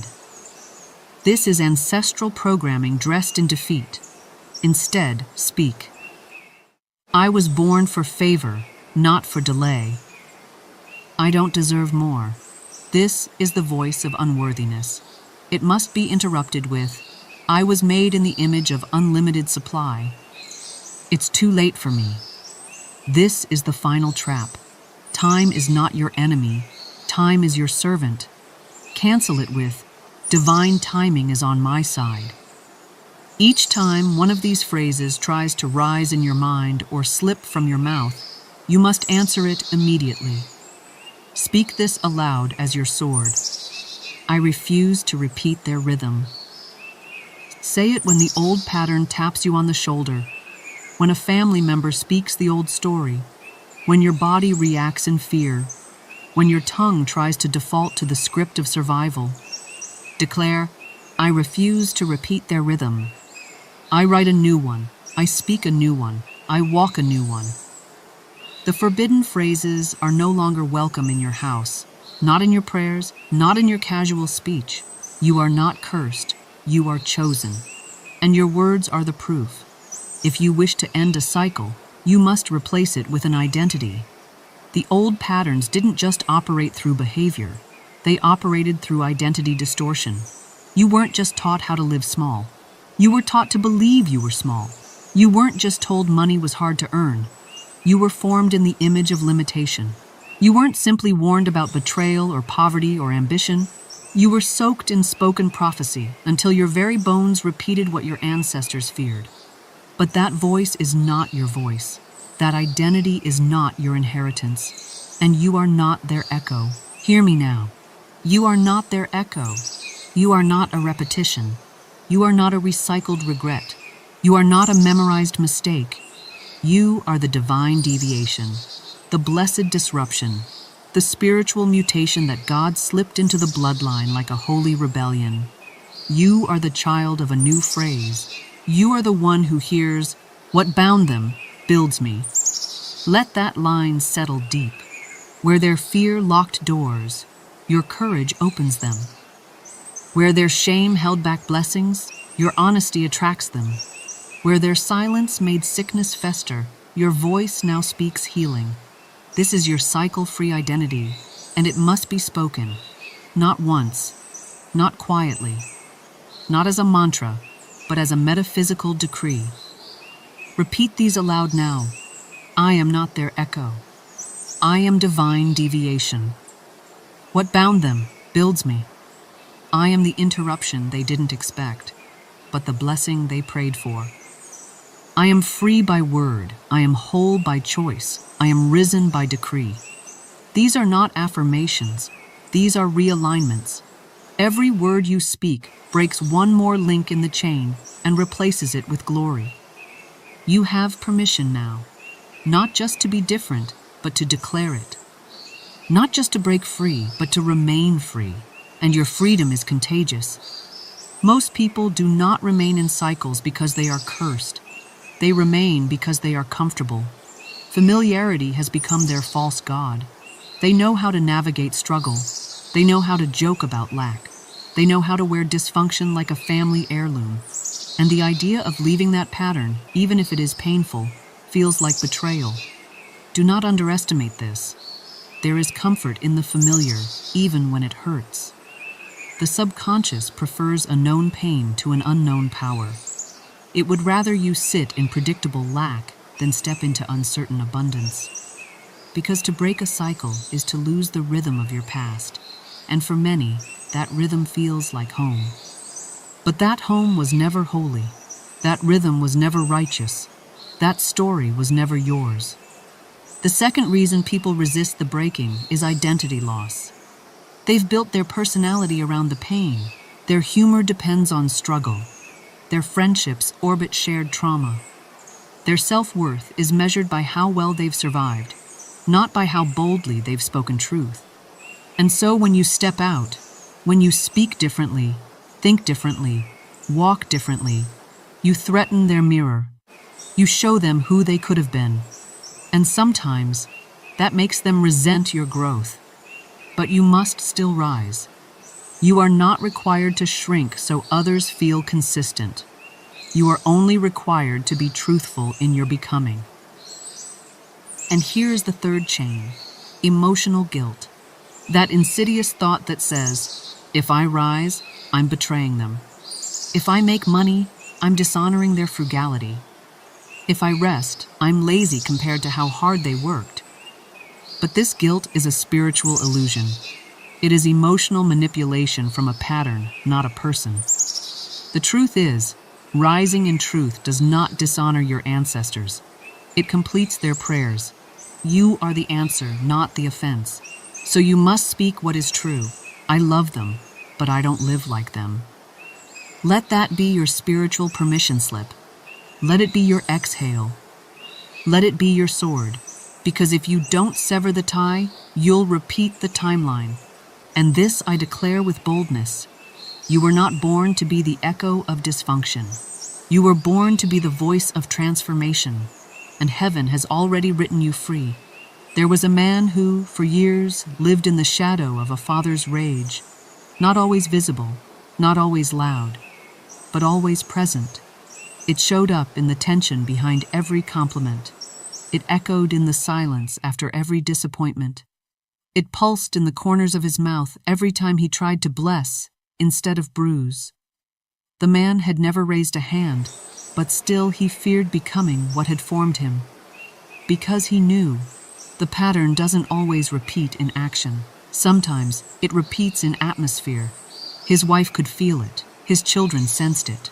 That invisible thread, threaded by generations, ran through his voice, his reflexes, his fear of failure. It was the residue of a sentence never healed, the echo of a curse never broken. And he was tired, not just of the tension, but of the betrayal he felt in himself every time he saw his father's face in the mirror of his own anger. Until one day, he heard a phrase that broke something open, a sentence that sounded too simple, too merciful to hold power. But it rang like a divine interruption in the hallway of his mind. I forgive what I won't repeat. 7 words. But when he first spoke them, his voice cracked, his chest tightened, his jaw clenched, because something in him resisted forgiveness. Something in him believed that to release was to excuse, that to speak peace was to betray justice, that to bless the past was to risk inviting it back. But he spoke the phrase again, and again, and again.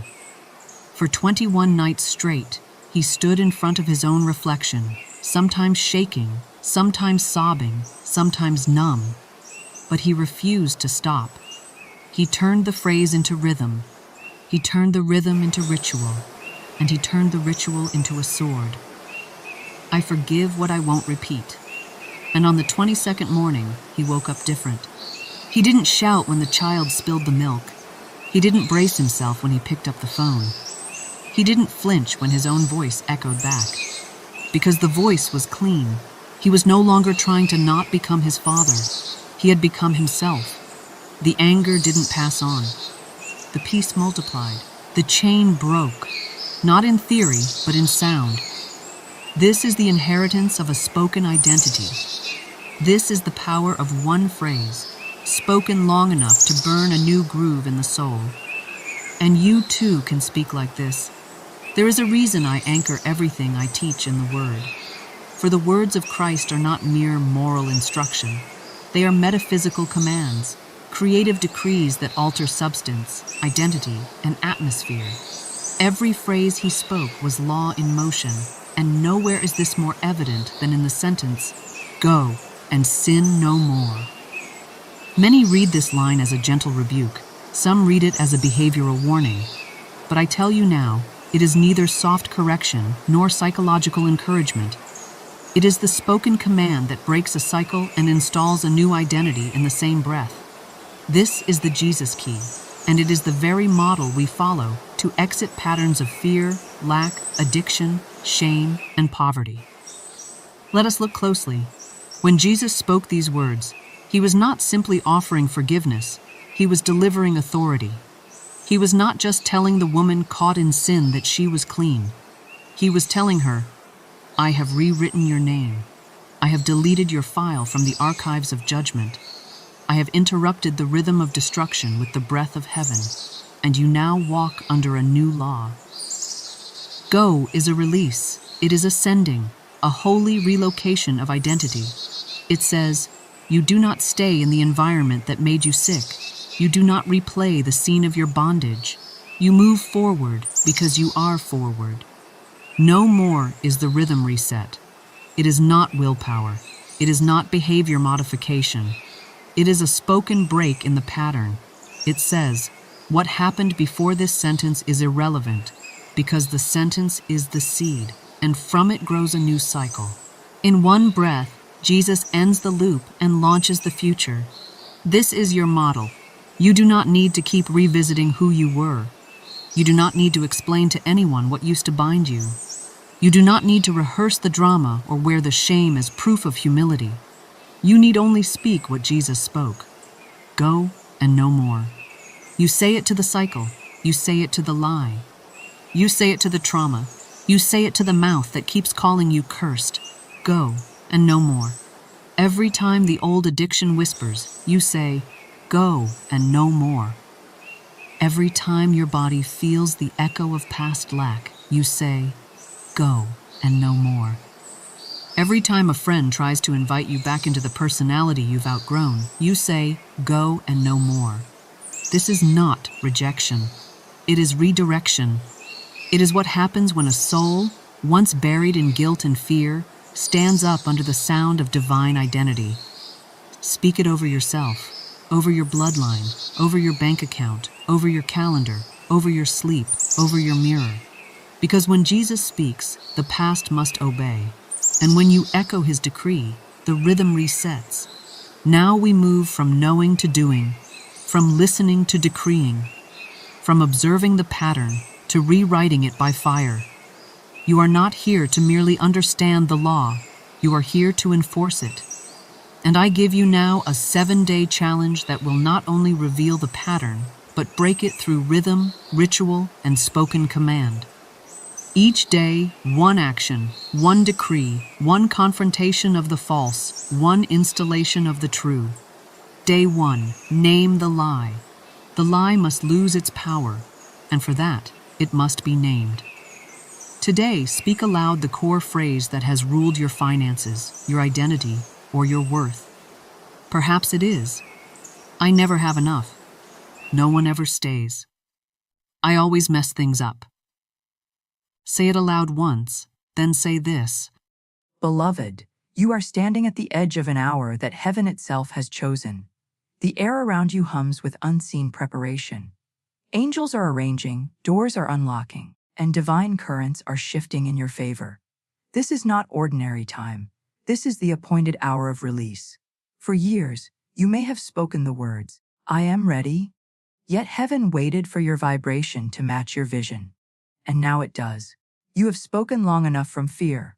Now you speak from faith. You have asked long enough from lack. Now you command from divine authority. Before this hour ends, the unseen will become seen. The delay will dissolve. The 1,000 blessing that carries your name will find you, not by effort, not by chase, but by divine alignment. Listen, child of spirit. God never forgets the seed you sowed in faith. Every prayer, every tear, every act of giving was recorded in divine memory. And when the hour is right, the law of return begins its perfect motion.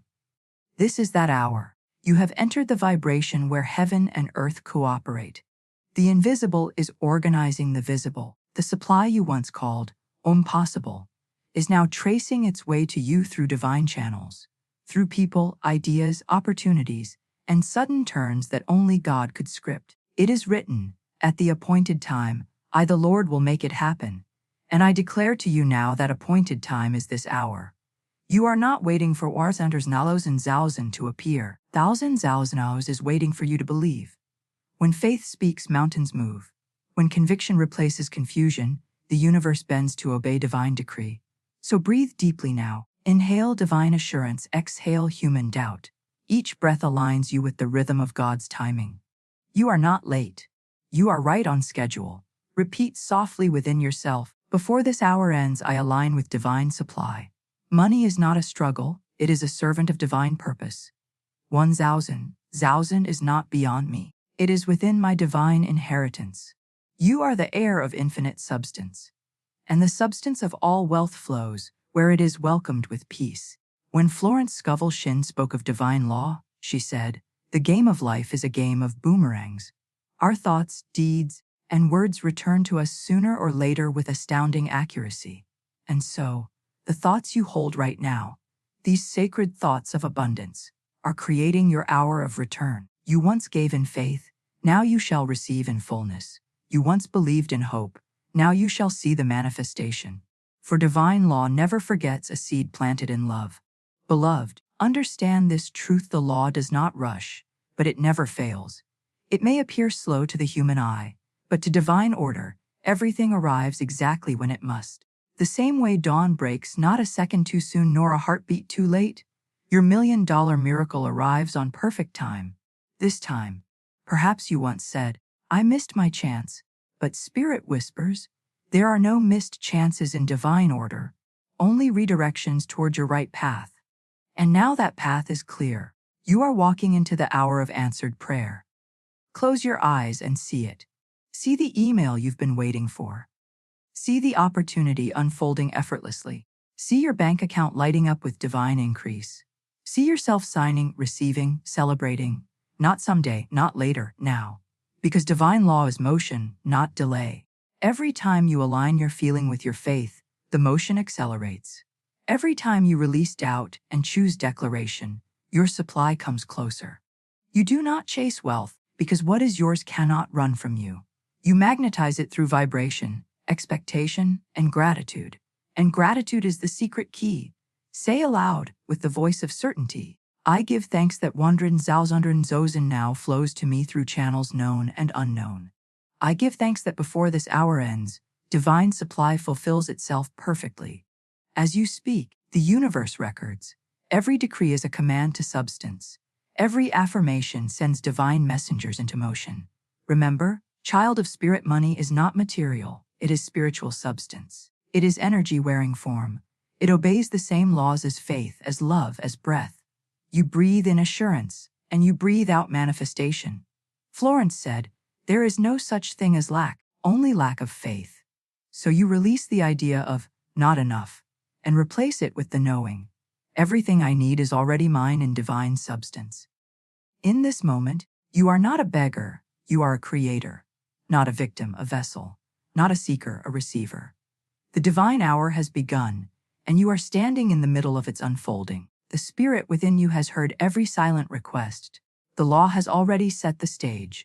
The 1,000 blessing is already walking toward you on invisible feet. Can you feel it? The gentle quickening in your heart, the whisper that says, this time is different. That whisper is divine confirmation. It is heaven's way of saying, yes, beloved, it's your turn. So rise in consciousness now. Speak with the authority of divine law. What belongs to me by right of consciousness cannot be taken away. I am in perfect alignment with the $1 million flow of God. Every barrier dissolves before my faith. You do not need to figure out the how. You only need to hold the vibration of done. For when the mind asks, how? Faith answers, watch. Beloved, this hour is your turning point.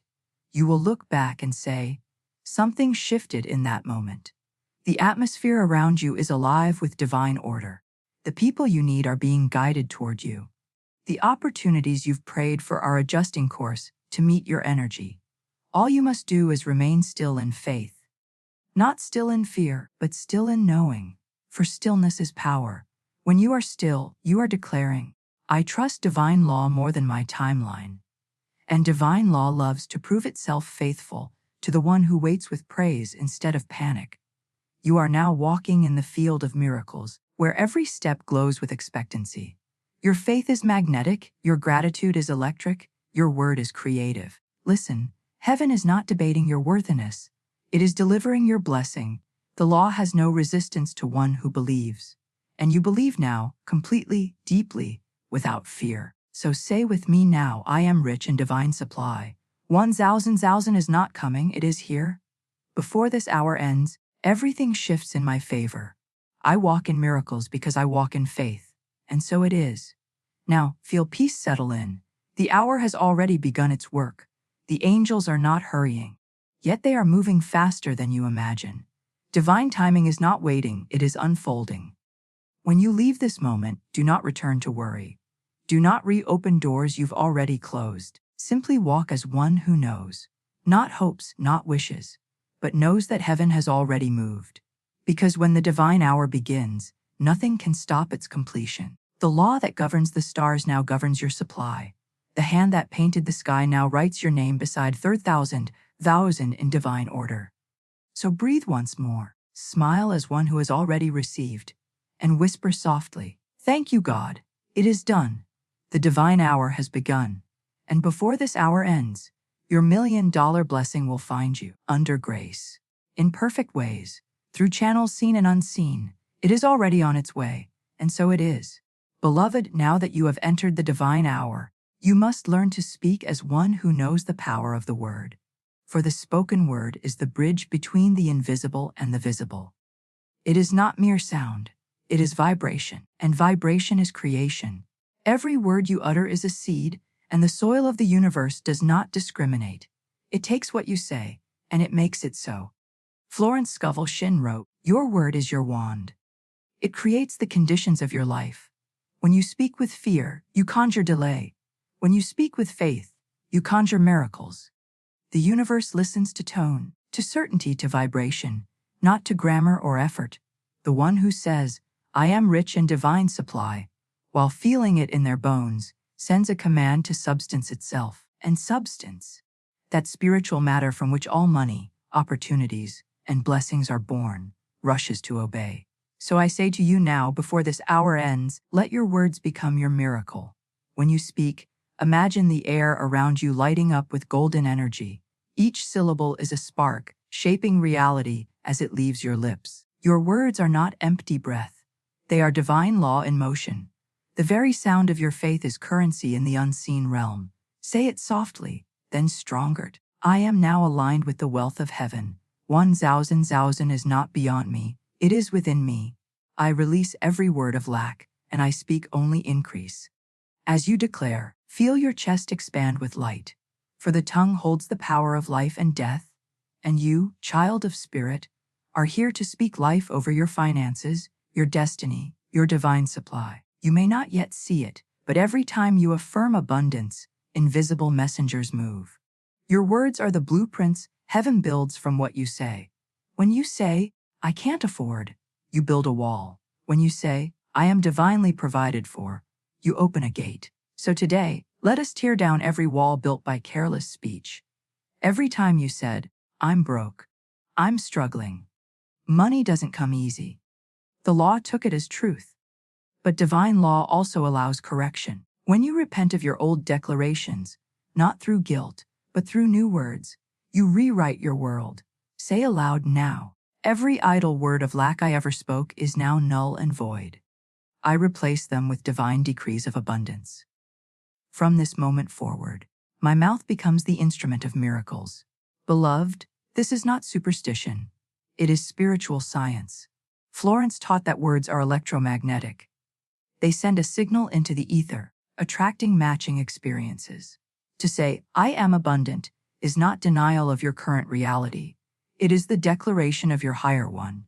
You are not lying when you say, "I am rich." You are prophesying what already exists in divine substance. Money responds to language. It listens for appreciation, not desperation. It flows toward those who bless it, not those who fear it. So stop saying, "Money never stays."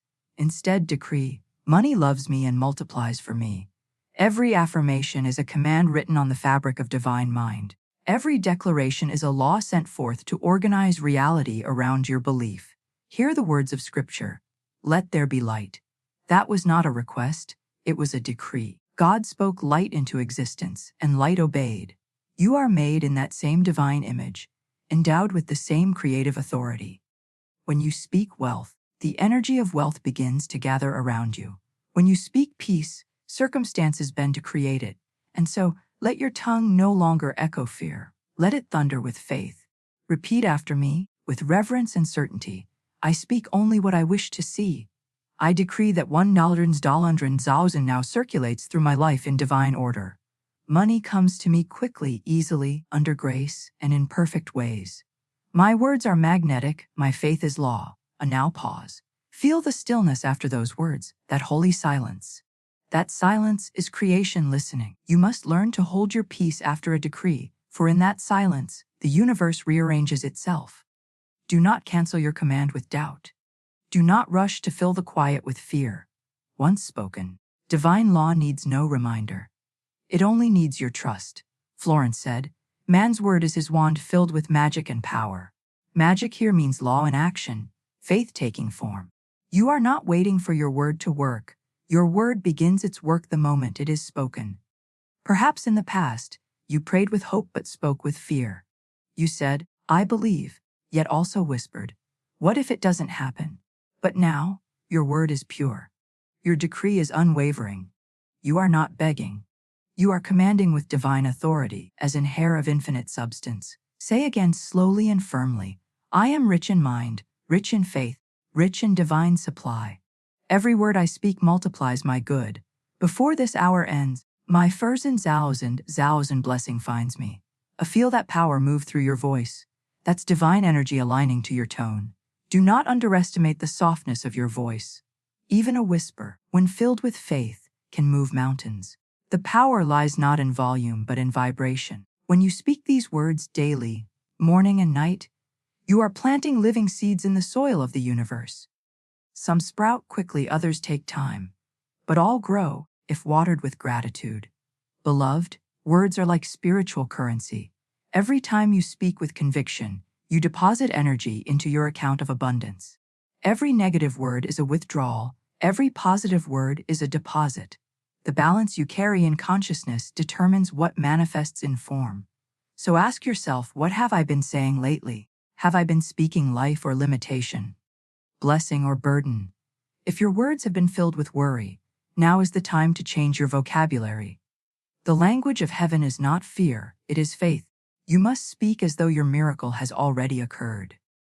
Speak as if the check has already cleared, the opportunity already opened, the blessing already arrived.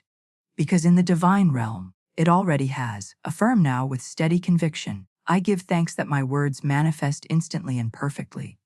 Every sentence I speak is alive with creative power.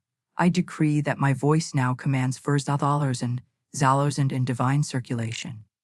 My words are backed by the authority of God, and they cannot return void. Feel that power rising within you. You are remembering who you are, a divine creator, not a passive observer. Florence wrote, no man is a success in any field unless he speaks success into being. So speak success, speak wealth, speak healing, speak opportunity. Say it until your cells believe it. I am the voice of divine abundance. I call forth wealth by the law of faith. Every word I speak multiplies my money, my peace, my joy. When you speak, heaven listens. The vibration travels farther than your imagination can measure. It moves through air, through spirit, through consciousness, until it lands upon the field of form. And there it blooms. Your thousand miracle is not coming from outside. It is responding to your word inside.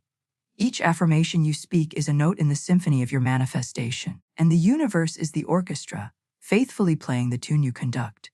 So choose your music wisely. Do not speak chaos and expect harmony. Speak harmony and watch chaos dissolve. Every word is a seed.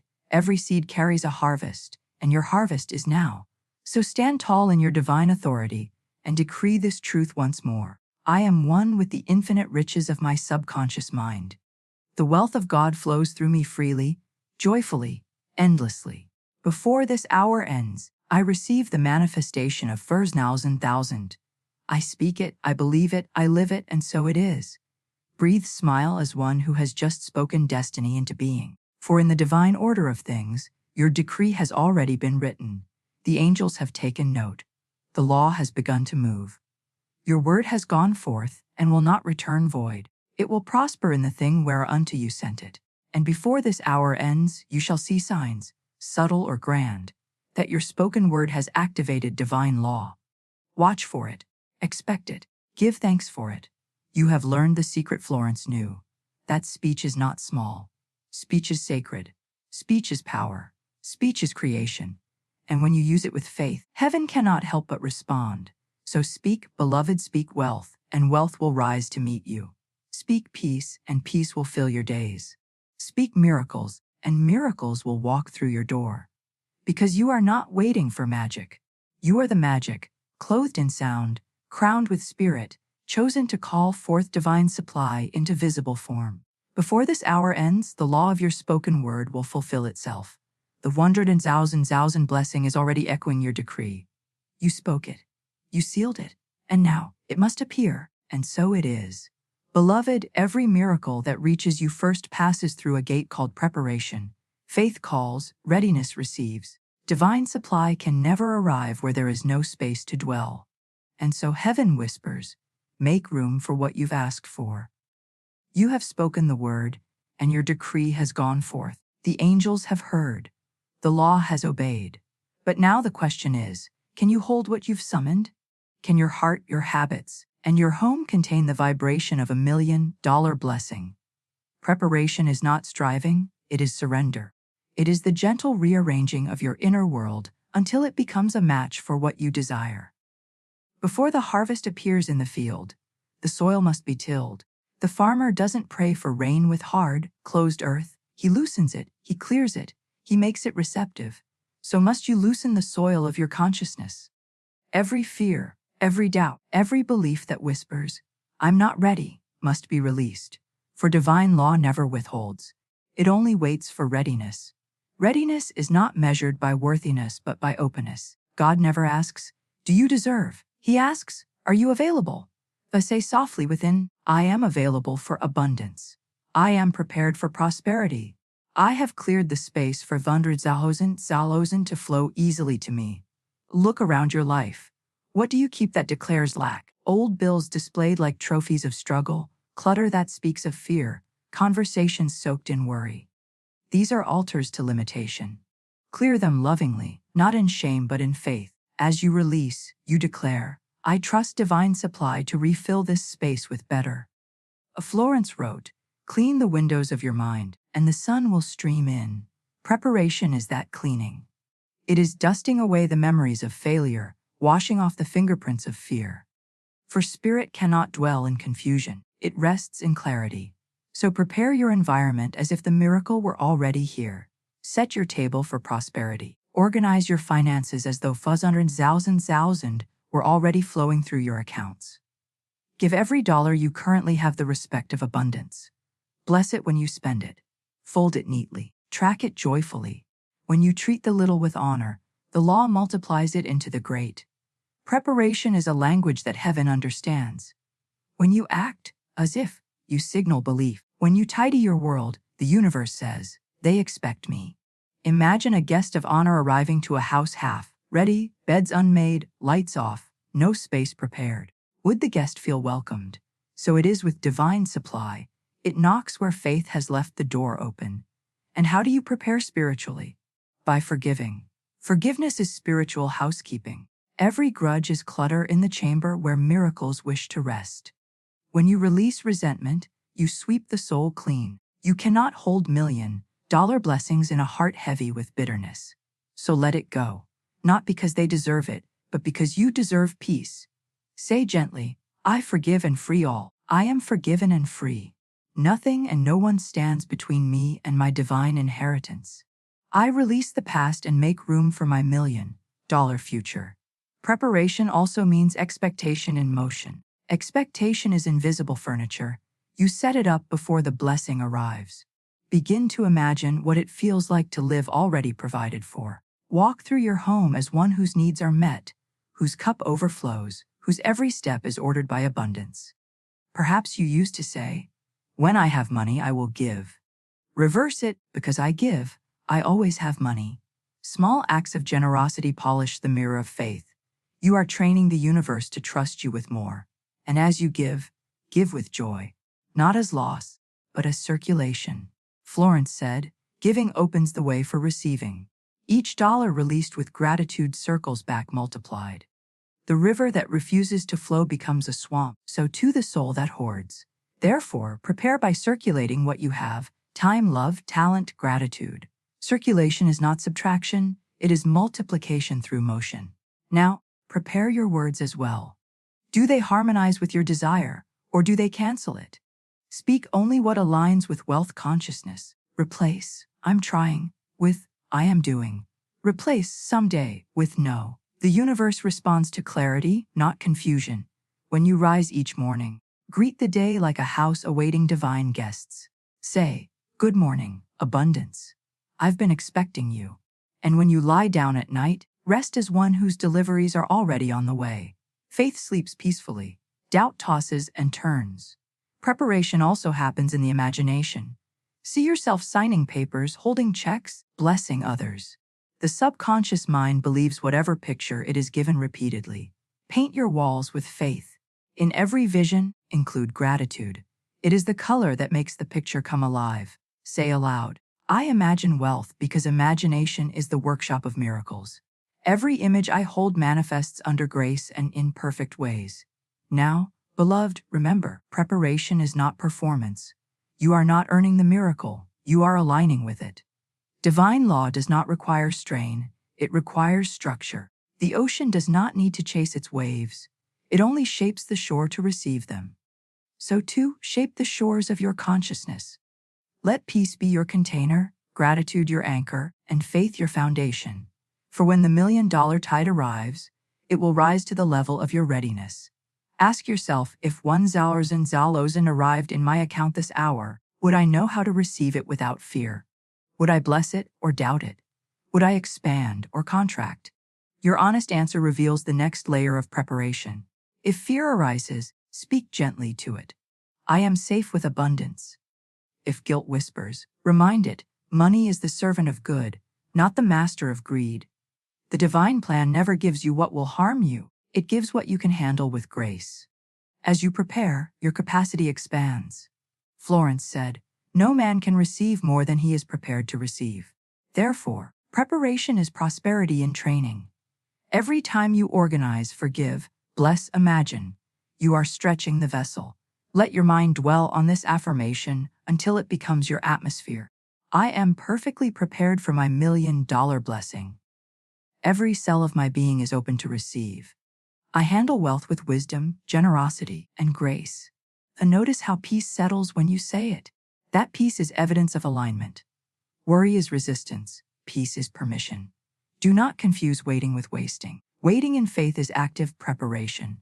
It is tending to your spiritual garden, knowing the rain is on its way.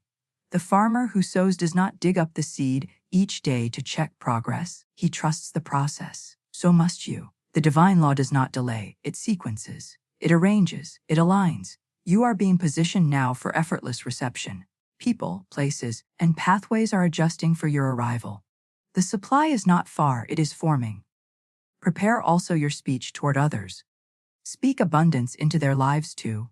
For what you bless in another, you multiply in yourself. Say, "May everyone around me prosper, and through their prosperity, I prosper too." Such words create a magnetic field of generosity that pulls heaven closer. And when signs begin to appear, small increase, unexpected favor, an idea, a message, acknowledge them immediately. That is part of preparation recognition. Gratitude sharpens your sight to see what faith has summoned. Before this hour ends, something within you will shift. You will feel lighter, clearer, ready. That feeling is not fantasy, it is divine confirmation. Spirit never prepares you for nothing. It prepares you for manifestation. So breathe, beloved.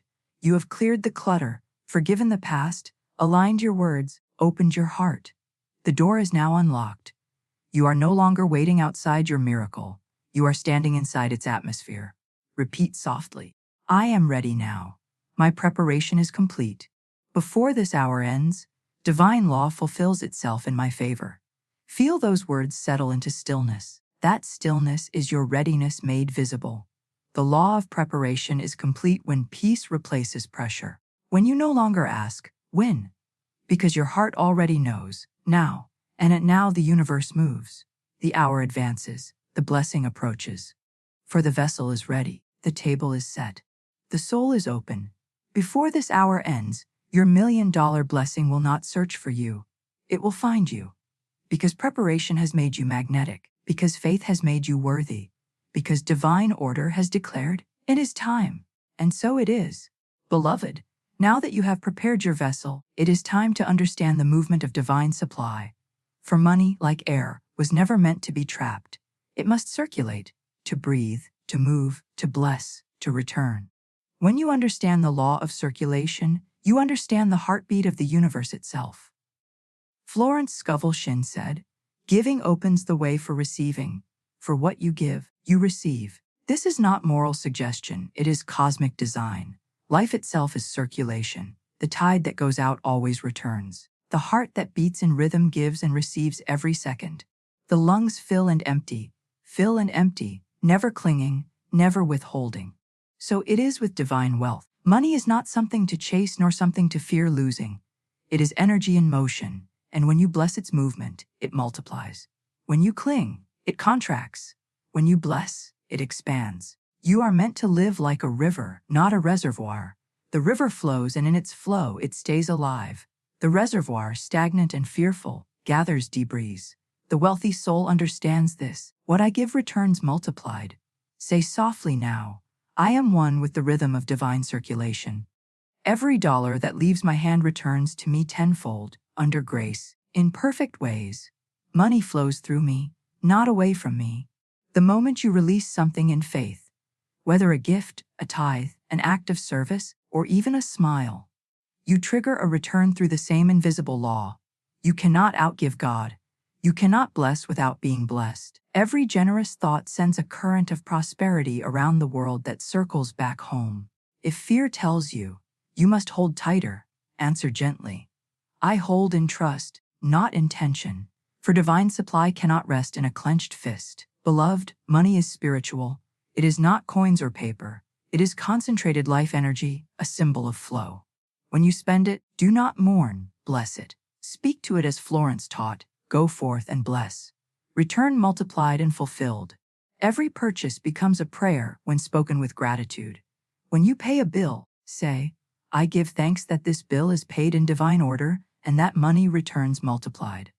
When you give to others, say, I send this forth with joy, knowing it will circle back in perfect timing. Every word of blessing greases the wheels of circulation. You may say, but Florence, I have little to give. And the universe answers, start with what you have.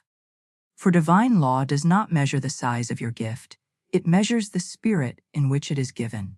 A single coin blessed with faith carries more magnetic power than a fortune given with fear. Florence wrote, man's supply is inexhaustible when he trusts God. So long as you believe in lack, you dam the river. So long as you believe in flow, you open its gates. The law of circulation is always working. Even now, every inhale is a receiving, every exhale, a giving. You never worry, will there be enough air? Because you trust the rhythm. Apply that same trust to your finances. Say aloud, as I breathe, I receive. As I give, I grow. Money comes easily, goes joyfully, and returns abundantly. When fear whispers, what if it doesn't come back? Remind it gently, it must. Divine law guarantees the return. The universe cannot leave an act of love unrewarded. Consider nature, the rain falls, the soil drinks, the river carries, the ocean rises, the clouds form, and again the rain returns. The circle is sacred. Money moves in that same holy pattern. You are not meant to stop the circle. You are meant to dance with it. Give without trembling. Receive without guilt. Beloved, guilt is one of the greatest blocks to circulation. So many souls secretly believe that receiving more makes them selfish or unspiritual. But Florence said, God is the giver of all good gifts. He delights in your abundance. When you receive with joy, you honor the giver. Receiving is as sacred as giving. To deny what is offered is to break the circle. When someone blesses you, Do not say, "Oh, you shouldn't have." Say, "Thank you, God, for showing me your generosity through this person." The more joyfully you receive, the wider the channel becomes. Divine supply loves appreciation. It flows where it is welcomed, not where it is resisted. So prepare your heart to give and receive with equal grace. You are a conduit, not a container. Let money pass through you like light through crystal, glowing, refracting, multiplying. Florence often compared giving to planting seeds. You do not throw away the seed, you invest it. You trust the soil to do its work. When you give, do so with the same calm certainty that a harvest must follow. If you've ever watched a tree, you'll notice it never fears losing its leaves. It lets them fall, knowing spring will return with new life. So must you release what no longer serves, trusting that divine season will bring increase again. Say softly, "I release freely, I receive fully." Every act of giving expands my wealth. The law of circulation is now active in my life. Now, beloved, there is another kind of giving, not only of money, but of spirit. When you give encouragement, forgiveness, kindness, you are sowing invisible seeds of prosperity. These seeds often bloom in unexpected ways: a new client, a sudden opportunity, a divine idea that leads to increase. Never underestimate how quickly divine circulation returns your energy. Sometimes it's not the same form. What you give in money may return as healing, peace, or open doors. But always it returns multiplied. Florence taught, whatever man gives out, he receives back. It is law, not chance. So release fear of loss. The only thing you can ever lose is the illusion of separation from supply. The wealthy soul blesses both giving and receiving. When you pay, say, "Thank you for the privilege to circulate divine supply." When you receive, say, "Thank you for the privilege to complete divine circulation." This is how money becomes holy. This is how prosperity becomes perpetual. Beloved, listen closely. The one who clings to every dollar whispers, "I don't trust God to return it." The one who gives with love proclaims, "I trust divine order more than my balance." That trust is magnetic. The universe rushes to reward it. When you spend, smile. When you donate, rejoice. When you give, imagine your hand glowing with light, sending love into the flow of humanity. That love transforms every transaction into worship. You are not losing money. You are letting it travel the world, carrying your energy.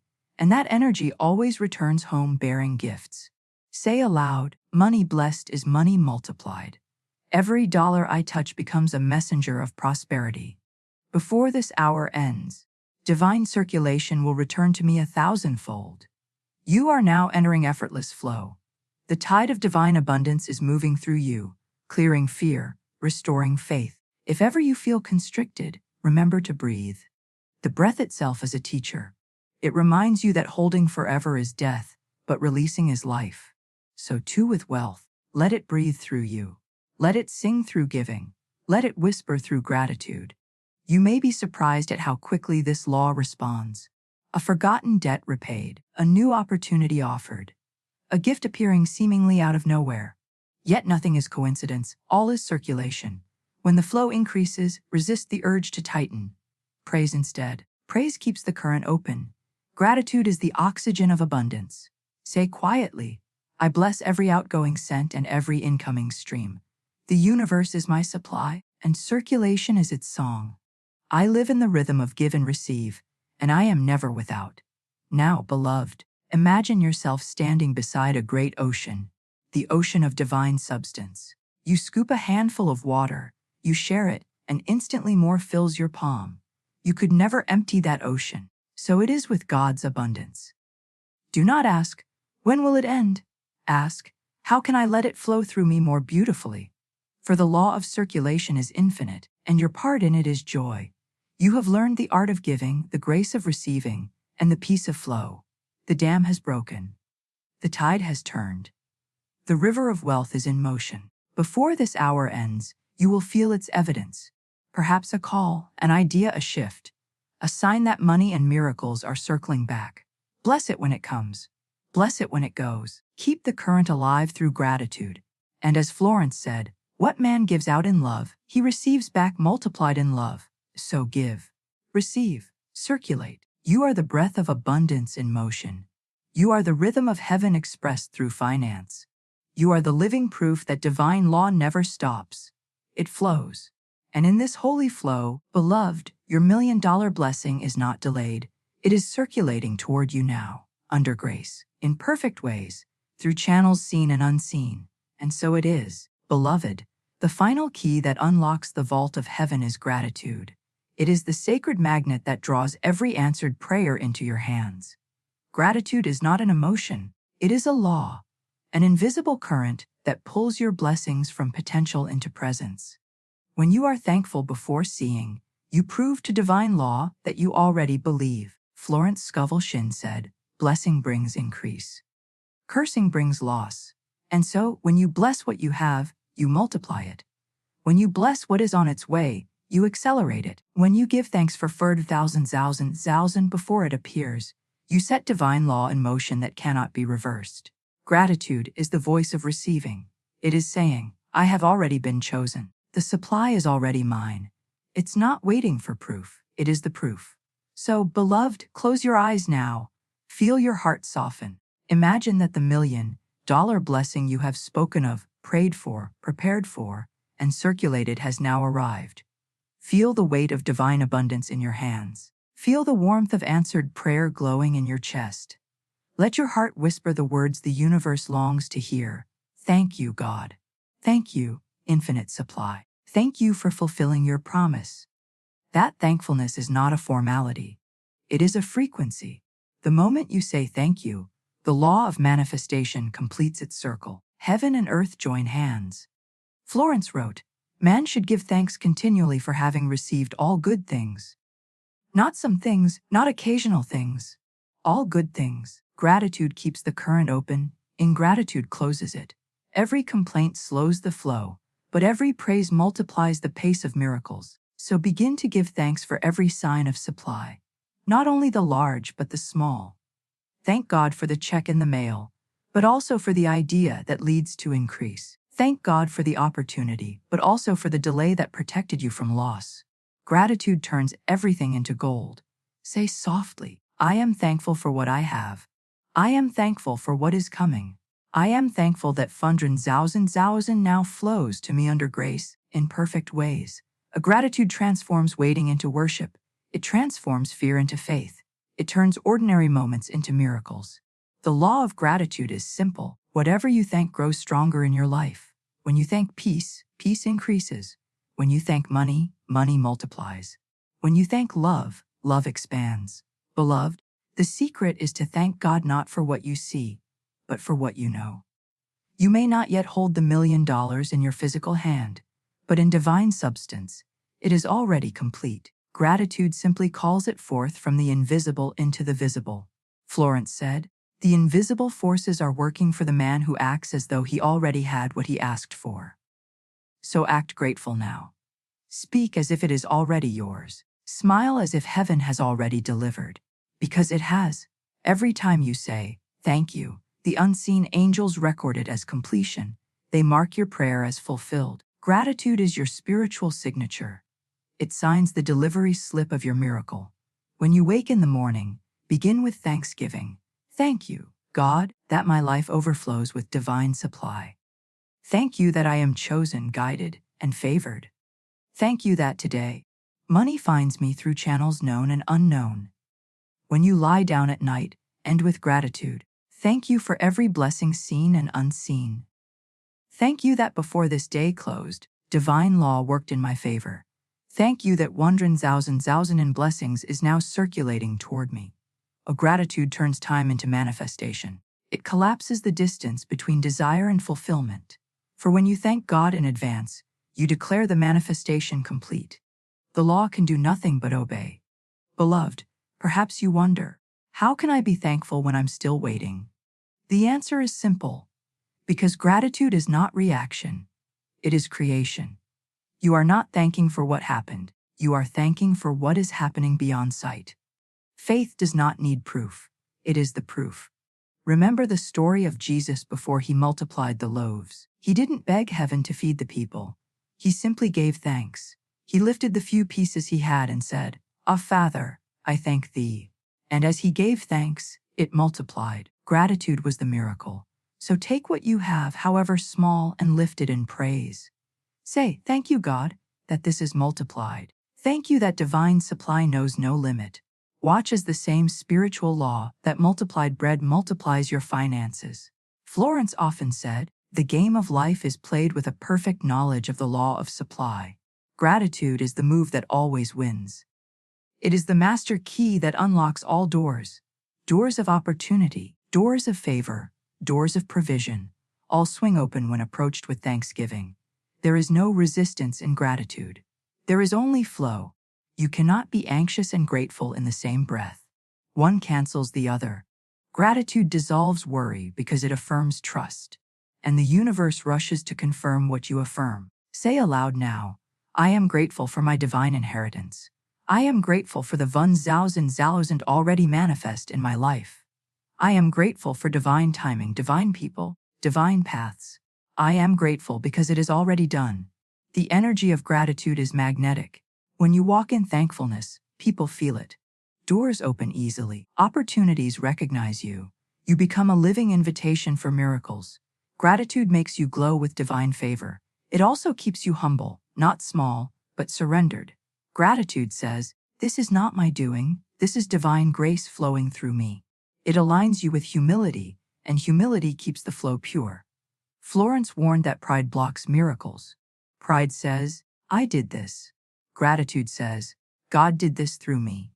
And in that surrender, the flow never ends. Beloved, as you give thanks, notice how peace fills your chest. That peace is heaven's confirmation. The anxious cannot receive, the peaceful already have.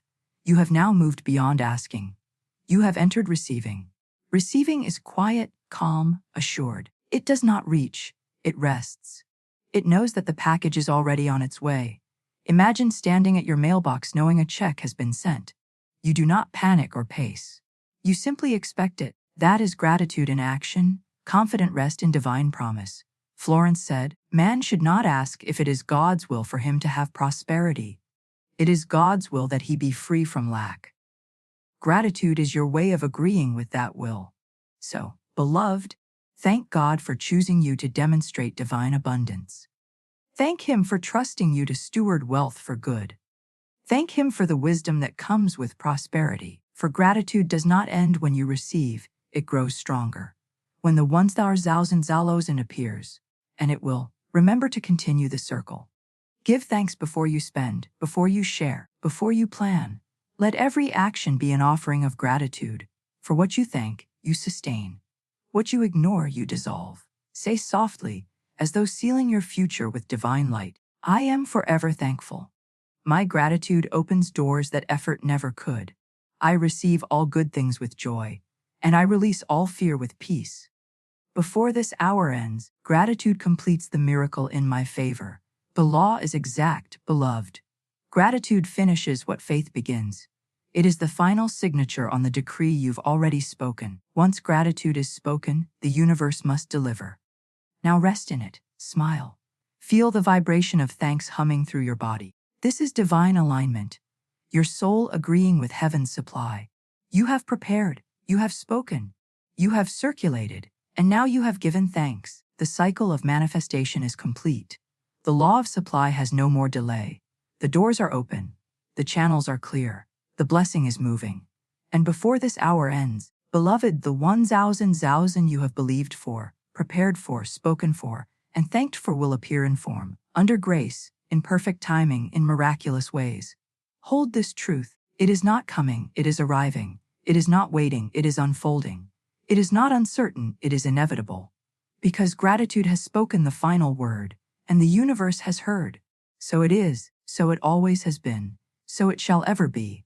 Beloved, be still now. The air around you has changed. Something unseen has awakened. You can feel it, can't you? The vibration of answered prayer.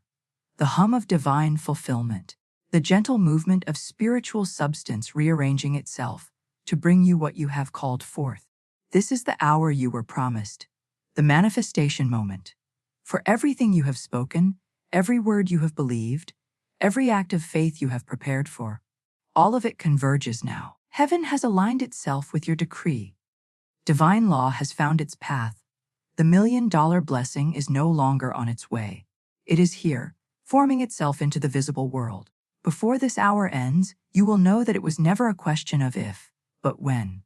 And the when is now. Florence Scovel Shinn said, "There is no time in divine mind, therefore, nothing can interfere with your demonstration. When faith reaches its peak vibration, time collapses. What was future becomes present. What was invisible becomes seen. What was distant becomes near." Beloved, that moment has arrived. You are standing in the center of divine motion, the perfect fulfillment of law. The energy you sent forth through your words, your gratitude, your preparation, and your giving has completed its orbit. The circle has closed, and now the result stands before you, shimmering on the threshold of the scene. Say softly, "The divine law cannot fail. What belongs to me by right now manifests in perfect order. Before this hour ends, my first thousand blessing is revealed." Breathe slowly, deeply. With every breath, you feel the atmosphere around you thickening with expectancy. It's as though the universe itself is holding its breath, waiting for your agreement, your final yes, and you say it now, with calm authority. "Yes, God, I receive." The words hang in the air like a seal. They vibrate through your body, into your bones, into the field around you. You can almost see the golden energy flowing, rearranging, materializing, crystallizing. Do not strain, do not question. Simply feel. For feeling is the evidence of faith. Florence said, "Man can only receive what he sees himself receiving." So see it now. See your phone light up with divine opportunity. See your account balance overflow with increase. See the doors that were locked swinging open effortlessly. See yourself smiling, tears of joy in your eyes, whispering, "It happened. It's real. God did it." Let that image live in you. Feel the emotions of completion, relief, joy, praise. Those emotions are creative power. The universe does not respond to words alone. It responds to vibration. Gratitude felt deeply creates faster than gratitude spoken casually. Beloved, right now, as you feel it, something shifts. The outer world is adjusting. Energy moves through people, through systems, through channels known and unknown to fulfill divine order. A call may come, an email may arrive, a long-forgotten opportunity may return. The blessing will not come through force. It will come through flow. Divine timing is subtle but certain.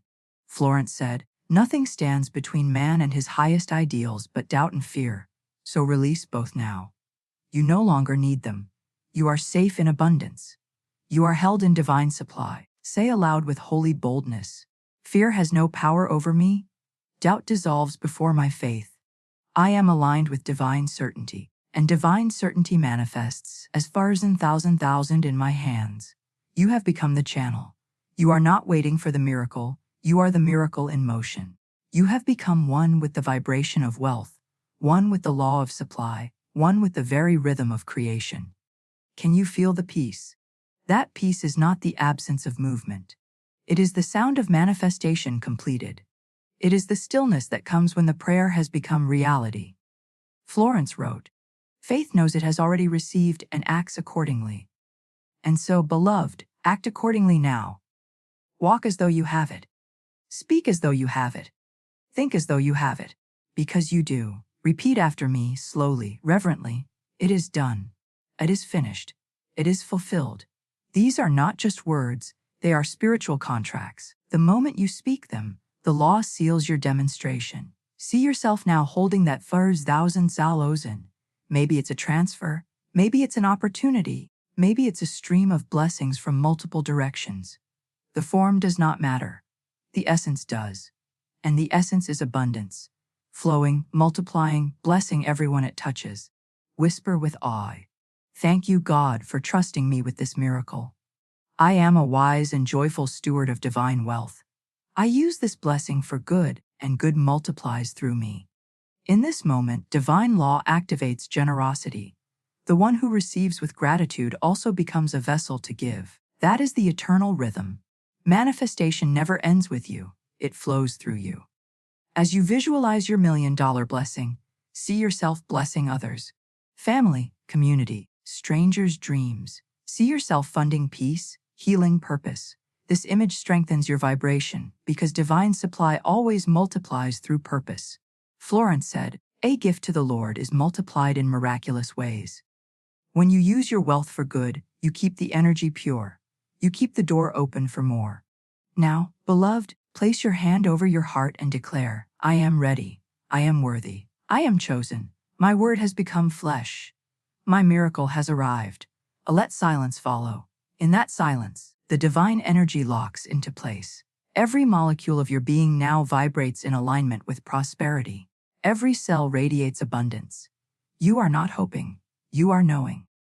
This is the divine certainty that Florence spoke of. The faith that calls things that are not as though they were. You are walking in that faith now. The air around you is charged with power. The angels are rejoicing. The spiritual realm applauds because one more soul has remembered its dominion. And now, beloved, I want you to speak one of the most sacred decrees Florence ever used. Say it 3 times, each time with deeper conviction. Infinite Spirit, open the way for my immediate supply. Let all that is mine by divine right now reach me in perfect order, under grace. Infinite Spirit, open the way for my immediate supply. Let all that is mine by divine right now reach me in perfect order, under grace. Infinite Spirit, open the way for my immediate supply. Let all that is mine by divine right now reach me in perfect order, under grace. Now release it. The decree has been spoken. The law has received the command. Florence said, "There is a place that you are to fill, and no one else can fill. Something you are to do, which no one else can do." And so, this $1 million miracle is not just about money. It is about purpose.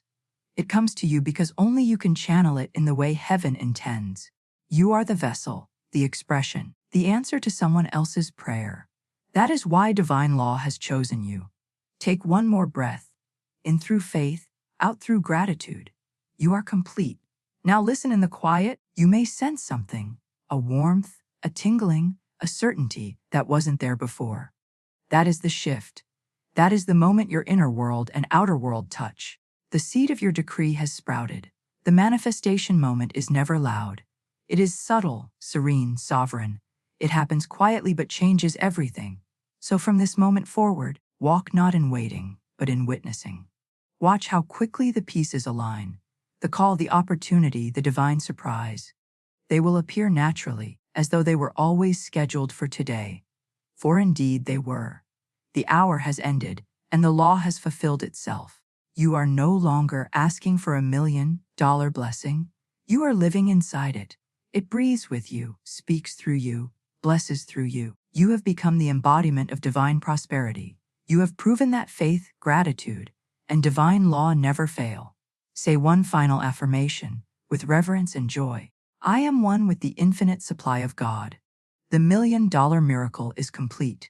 I rest in divine satisfaction, knowing that it is done. Pauses, smile, feel it. Because it is done. It is finished. It is fulfilled. And before this hour ends, beloved, you shall see with your own eyes what your faith has already created. Under grace, in perfect ways. So it is. Beloved, be still for a moment longer. Something holy is happening within you. The air has changed. The silence around you has become alive, filled with divine presence, filled with peace. You have walked through every stage of faith. The speaking, the preparing, the giving, the thanking, the receiving.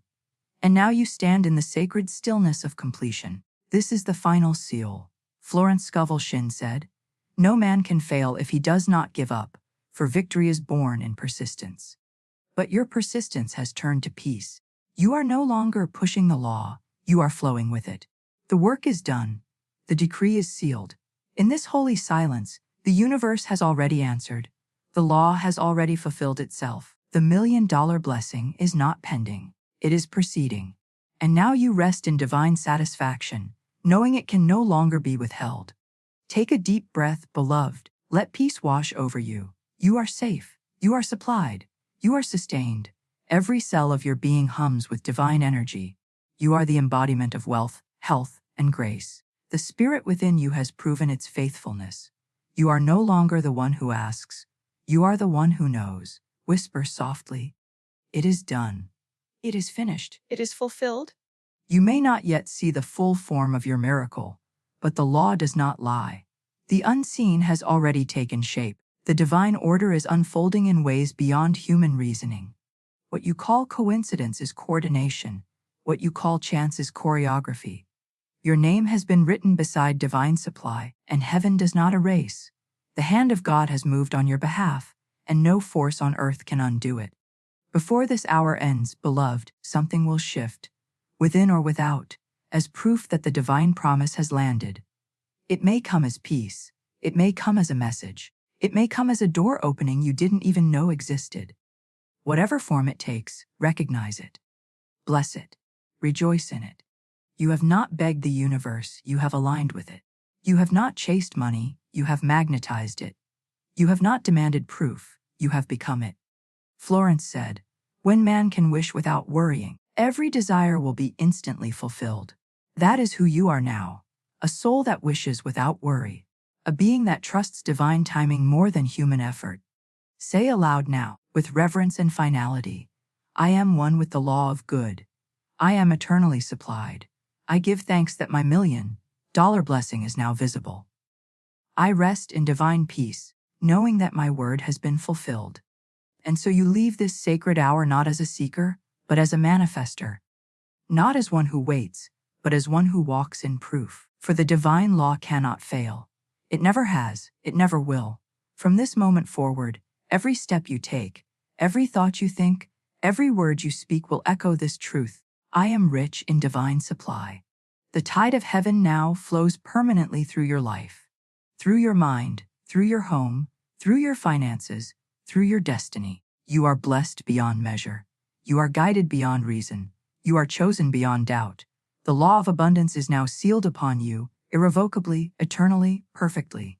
Say it once more, beloved, the final decree: it is done. It is finished. It is fulfilled. Now breathe, smile, and walk in peace, for before this hour ends, your $1,000,000 blessing will find you, under grace in perfect ways, and so it is. The spoken word is the seed of creation. Every word carries a vibration, and every vibration is law in motion.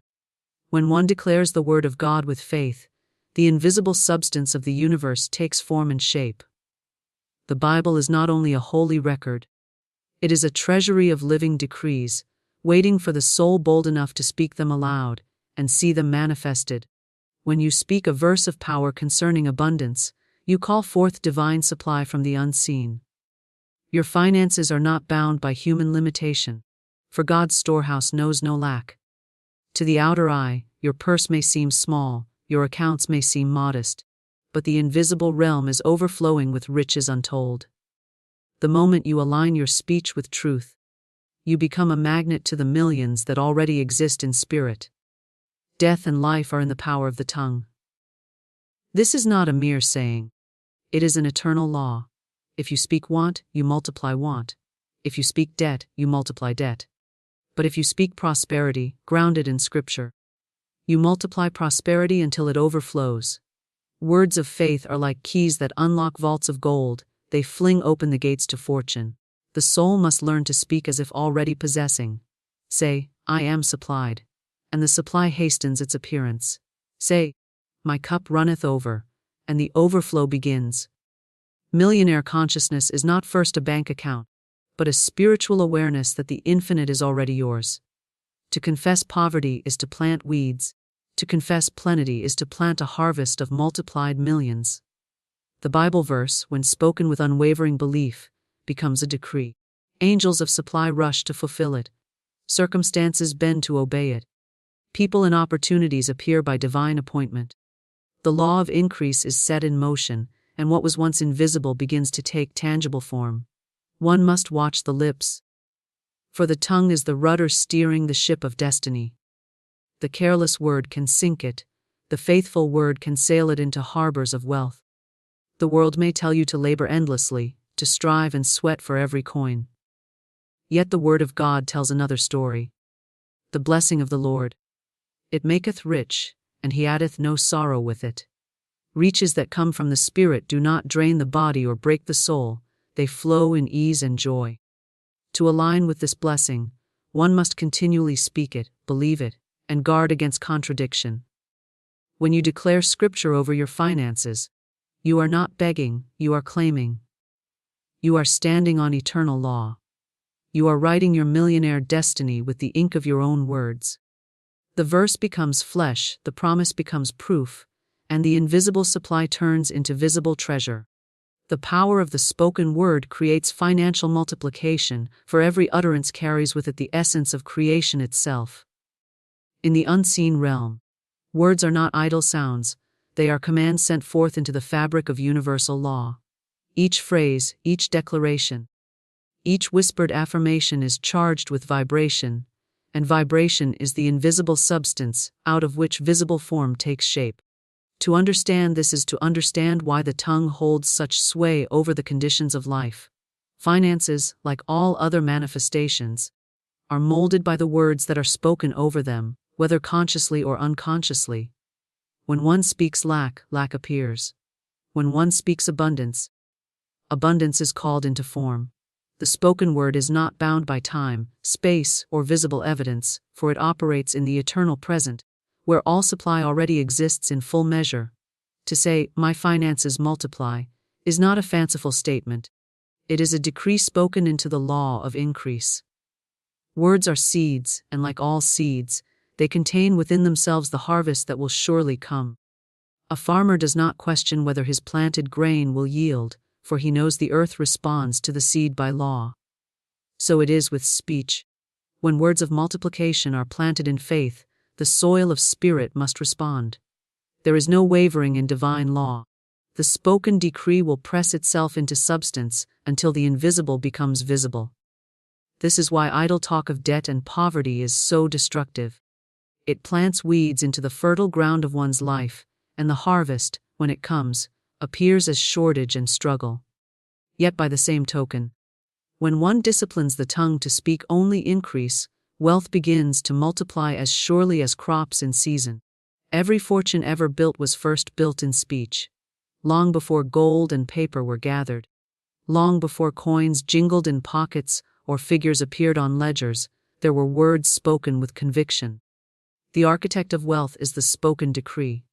A man may believe himself rich, but until he speaks it, the vibration has not been released into form. To say aloud, "I am prosperous," is to summon prosperity itself to come forth. To declare, "My finances overflow," is to open the channel for overflow to appear. The mind may doubt, but the spoken word overrides doubt, for once spoken, it sets unseen forces into motion that the mind cannot fully grasp. Consider the nature of creation itself. The first words recorded in Scripture were words of command. "Let there be light." The universe began with speech, not action, for the action followed the decree. This divine pattern has never changed. If creation itself was birthed through words, then finances, being part of creation, also respond to words. To say, "I am rich," is to stand in the likeness of the Creator, speaking into being that which is not yet seen. The spoken word creates the blueprint, and matter rushes to obey. Every multiplied dollar, every expanding stream of income, every financial blessing starts with a word spoken in faith. The multiplication of finances is not merely arithmetic, it is spiritual mathematics. When one speaks increase, the law of multiplication begins to work beyond human calculation. What seems impossible to the reasoning mind becomes natural to the spiritual law. A small beginning can expand beyond measure when blessed by speech. The spoken word carries the blessing, and the blessing multiplies what is placed under it. Just as loaves and fishes multiplied when spoken over, so too do finances multiply when words of blessing are declared. The lips become the hands that break the bread of supply, and the breaking brings increase. One must learn to be vigilant with words, for the tongue is often careless. Many speak of money as scarce, of bills as burdens, of debts as mountains. These words are not harmless, they are commands to the unseen, shaping conditions of lack. Each complaint about shortage is a seed of shortage. Each declaration of insufficiency is an order for more insufficiency. Yet the reverse is also true. Each statement of plenty multiplies plenty, each utterance of wealth draws wealth closer. To master speech is to master financial multiplication, For the spoken word is the architect of fortune. The mind and emotions may rebel, saying, "But my wallet is empty, my account is small. My opportunities are few." Yet it is in this very moment that the spoken word holds its greatest power. To speak abundance in the face of emptiness is to align with eternal truth rather than temporary appearance. Words are not meant to mirror current conditions, they are meant to shape future conditions. To declare wealth when one appears poor is not falsehood, it is faith, and faith spoken aloud creates multiplication. It calls that which is not as though it already were, and the invisible substance hastens to fulfill the decree. The multiplication of finances is never by accident, it is always by law. Those who speak words of increase are aligning themselves with that law, and alignment ensures results. Just as gravity responds unfailingly, so too does the law of speech. The lips direct the flow of wealth as surely as a rudder directs a ship. If the rudder is turned toward lack, lack is reached. If the rudder is turned toward abundance, abundance is reached.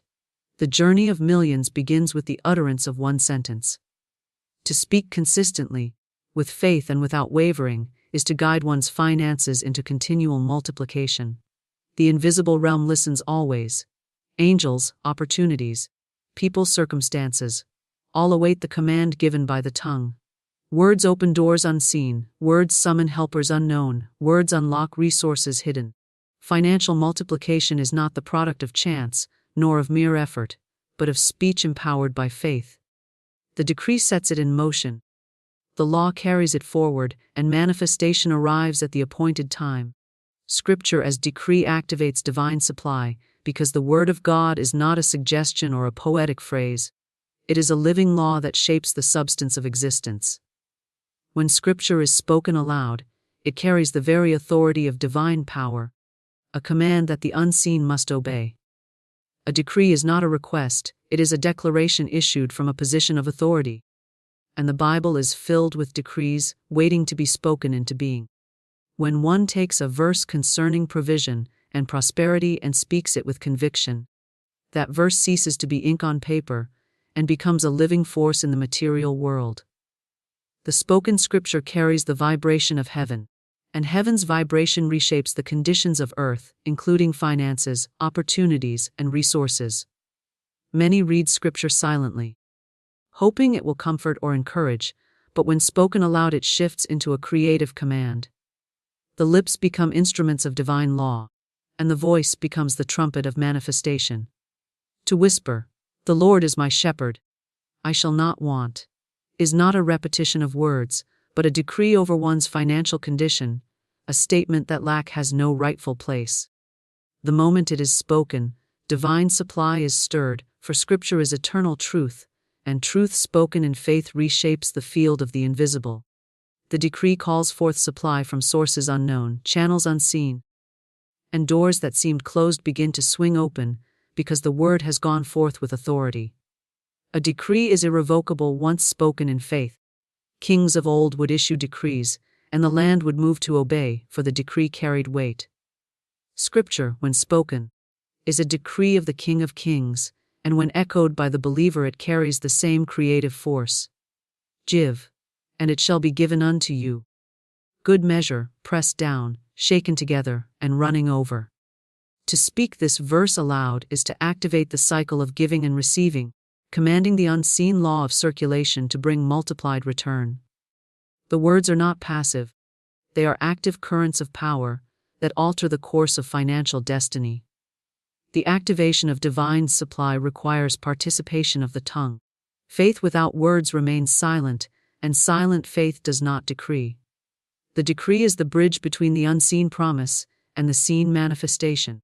When one proclaims Scripture over finances, angels of provision respond, circumstances align, opportunities present themselves. The decree is like striking a key on a piano, and the vibration sets off resonance in the unseen, until supply comes rushing to harmonize with the sound. Every verse spoken is a key struck, and every decree releases wealth in divine order. Divine supply is infinite, yet it must be claimed.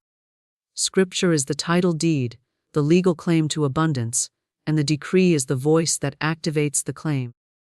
Just as one must speak to withdraw from a treasury, so one must speak to draw from the storehouse of heaven.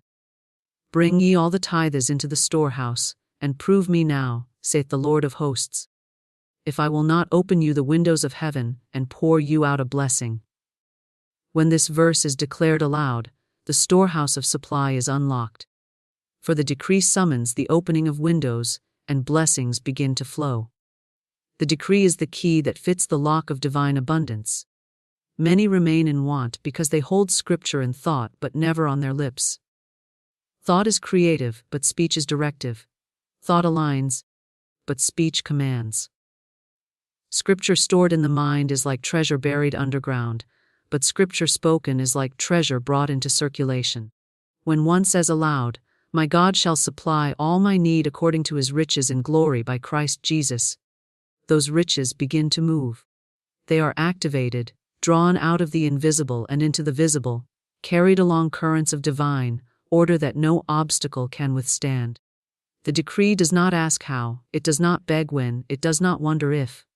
It simply declares, and declaration is power. To decree scripture is to align one's own voice with the eternal voice of God. It is to speak in harmony with the Creator, and creation itself bends to obey.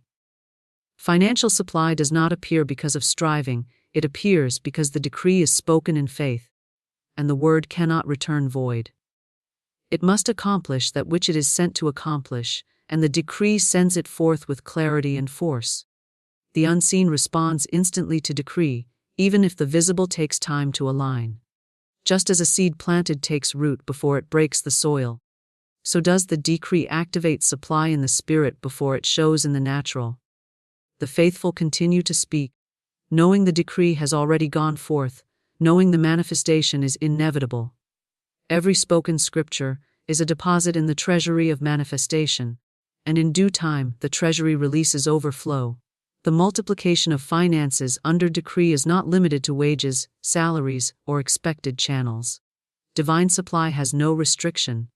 The decree activates increase through unexpected gifts, divine appointments, ideas, promotions, opportunities, and favor. The human mind may imagine only one path, but the decree unlocks infinite channels. The decree does not strain to figure out the method. It simply speaks the law and allows supply to arrange itself according to divine intelligence. The authority of decree lies in consistency. One must speak scripture continually, letting it become the rhythm of the tongue. Each time it is spoken, the decree deepens its roots, just as repeated watering strengthens the soil. Over time, the decree forms a vibration so strong that lack cannot withstand it. The decree creates an atmosphere where only increase can dwell. This is why scripture must be kept on the lips day and night, for continual decree brings continual supply.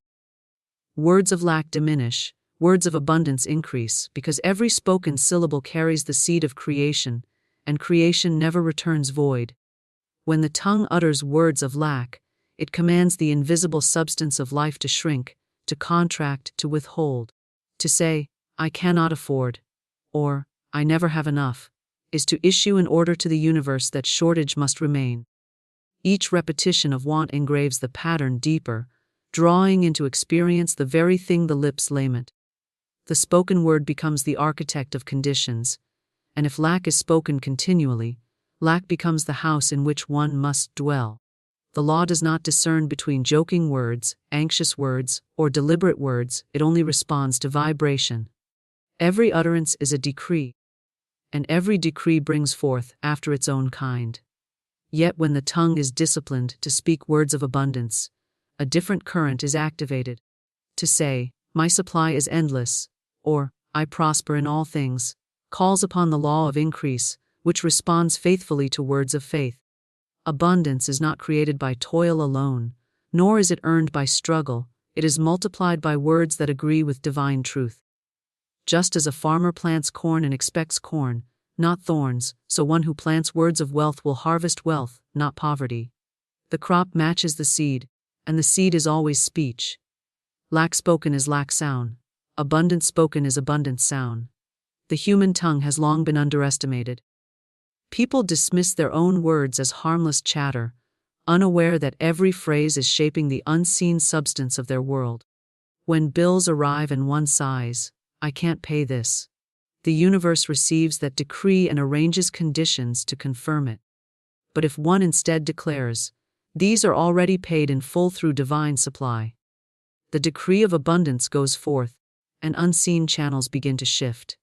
Opportunities arise, provision appears, unexpected favor comes, because the lips have sound words of increase. Words are not simply sounds, they are blueprints. They design either palaces of plenty or prisons of lack. To continually speak lack is to live in a state of contraction. The soul shrinks, the imagination closes, and the eyes see only obstacles. Doors remain shut because the lips command them to stay shut. Yet the opposite is also true. To continually speak abundance is to live in expansion. The heart opens, the mind envisions greater things, and opportunities reveal themselves because the lips command them to open. The vibration of words determines what is attracted. Lack repels supply, while abundance magnetizes it. The spoken word sets the frequency, and life faithfully matches it. Children often grow up hearing phrases of lack repeated in households.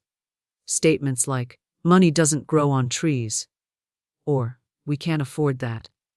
These words take root in the subconscious and manifest as limitation in adult life. Unless the pattern is broken by new declarations of abundance, the cycle repeats. But when one begins to replace these words with affirmations of plenty, "I am always supplied," "God is my source," "My wealth grows daily," a new harvest begins. The old seeds of lack may wither, but the new seeds of increase take root, and in time they push through into visible manifestation. Even casual words hold power. To joke about being broke, to complain about prices, to mutter about not having enough. All these utterances plant seeds of limitation. The law does not recognize humor, it recognizes decree. Therefore the wise guard their lips, choosing carefully the words they allow to leave their mouths. Silence is better than words of lack, but words of abundance are better than silence. Each statement of prosperity is like casting bread upon the waters, and after many days it returns multiplied. The power of abundance words lies not in their volume, but in their faith.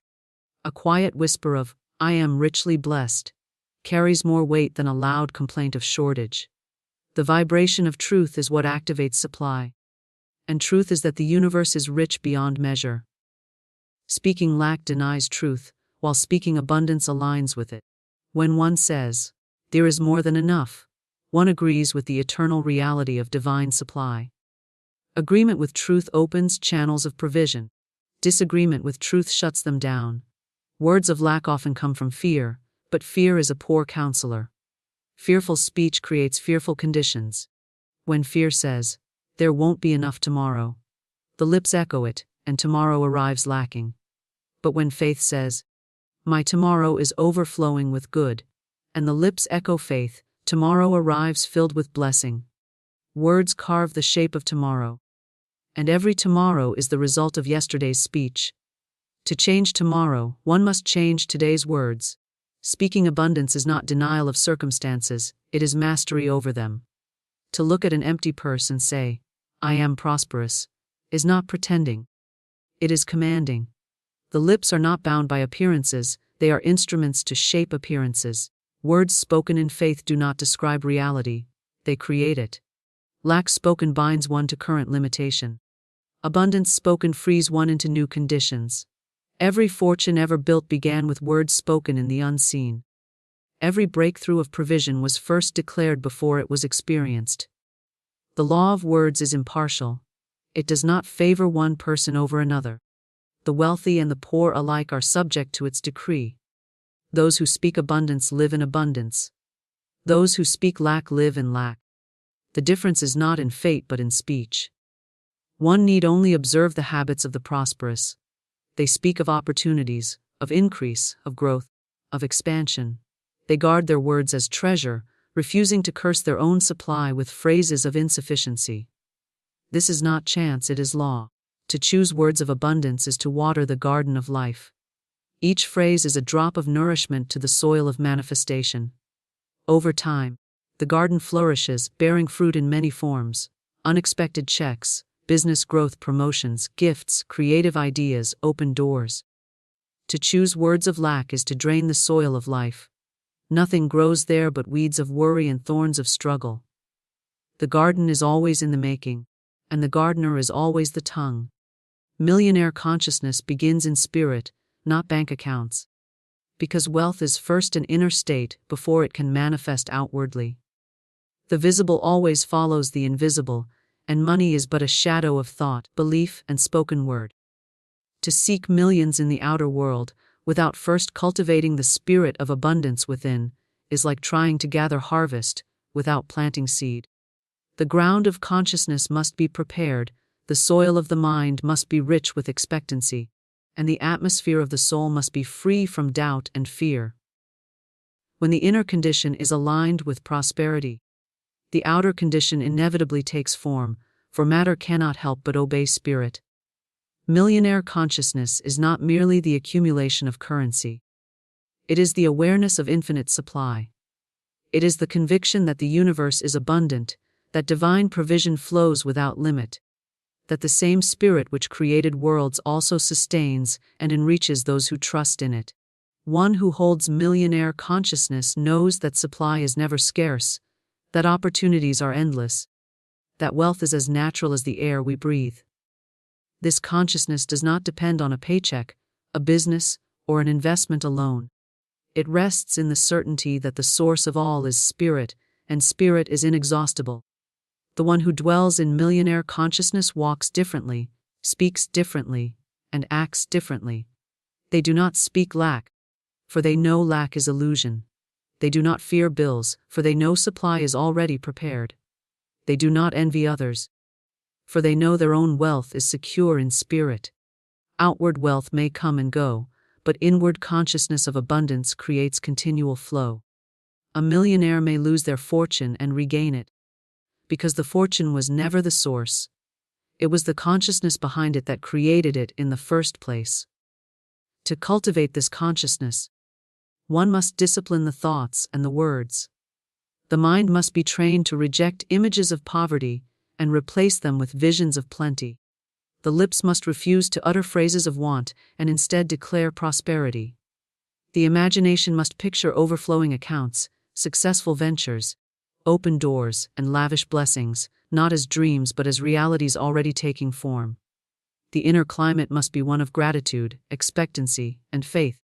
Gratitude affirms what already is, expectancy calls forth what is to come, and faith binds the unseen to the seen.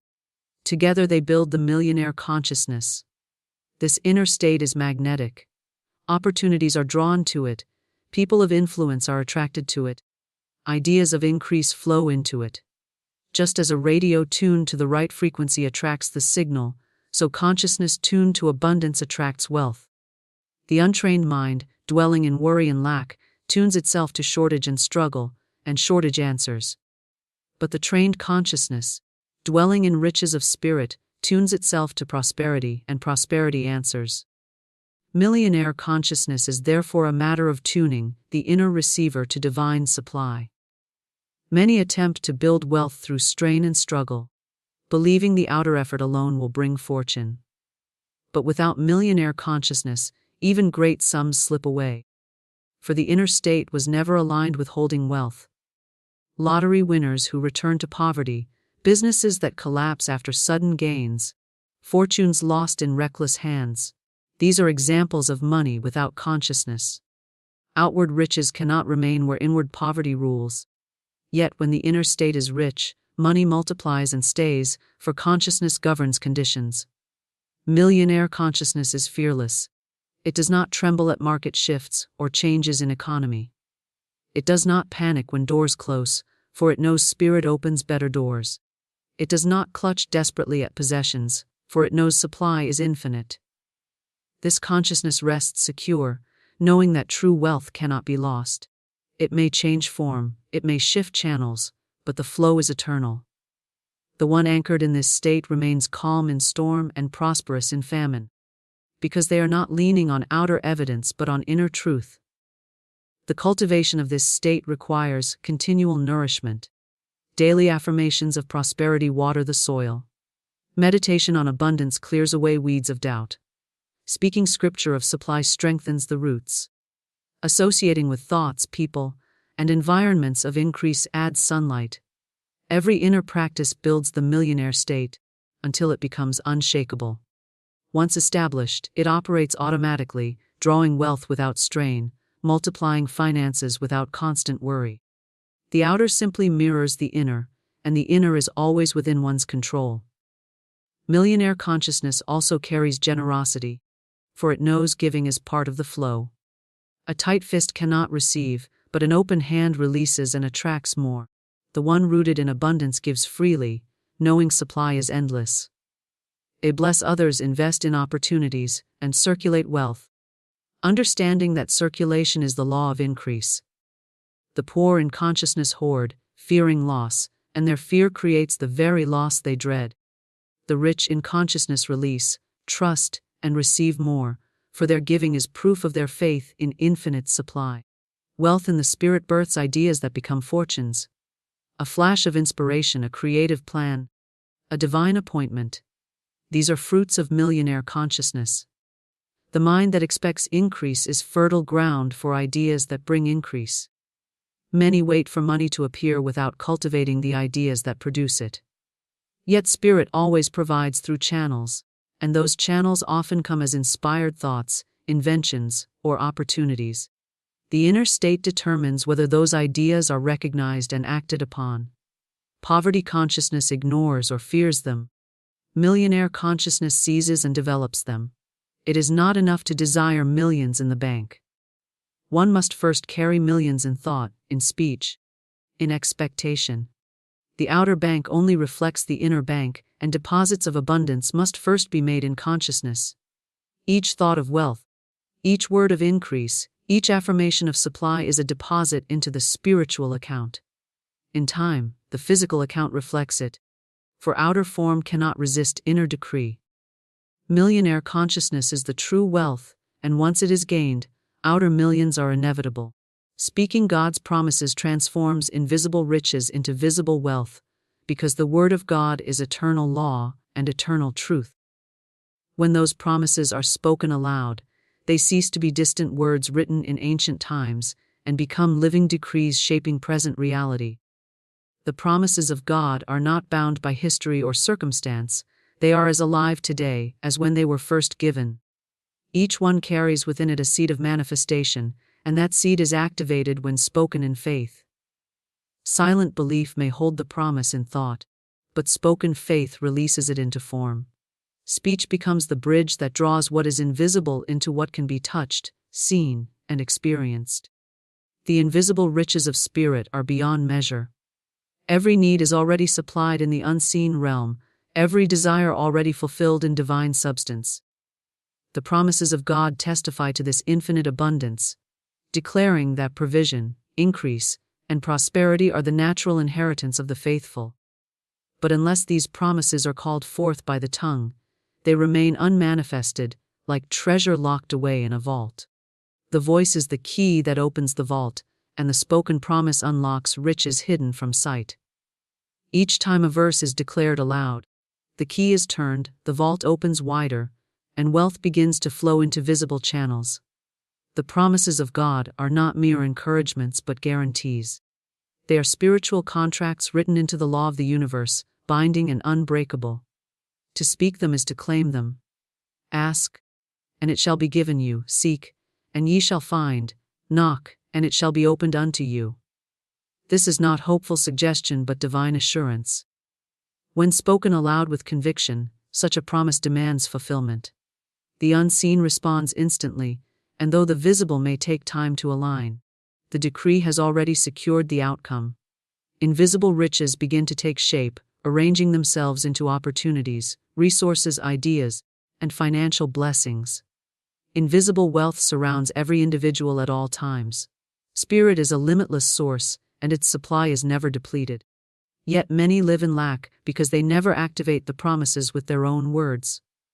They pray silently, they hope inwardly, but they do not speak the living decree.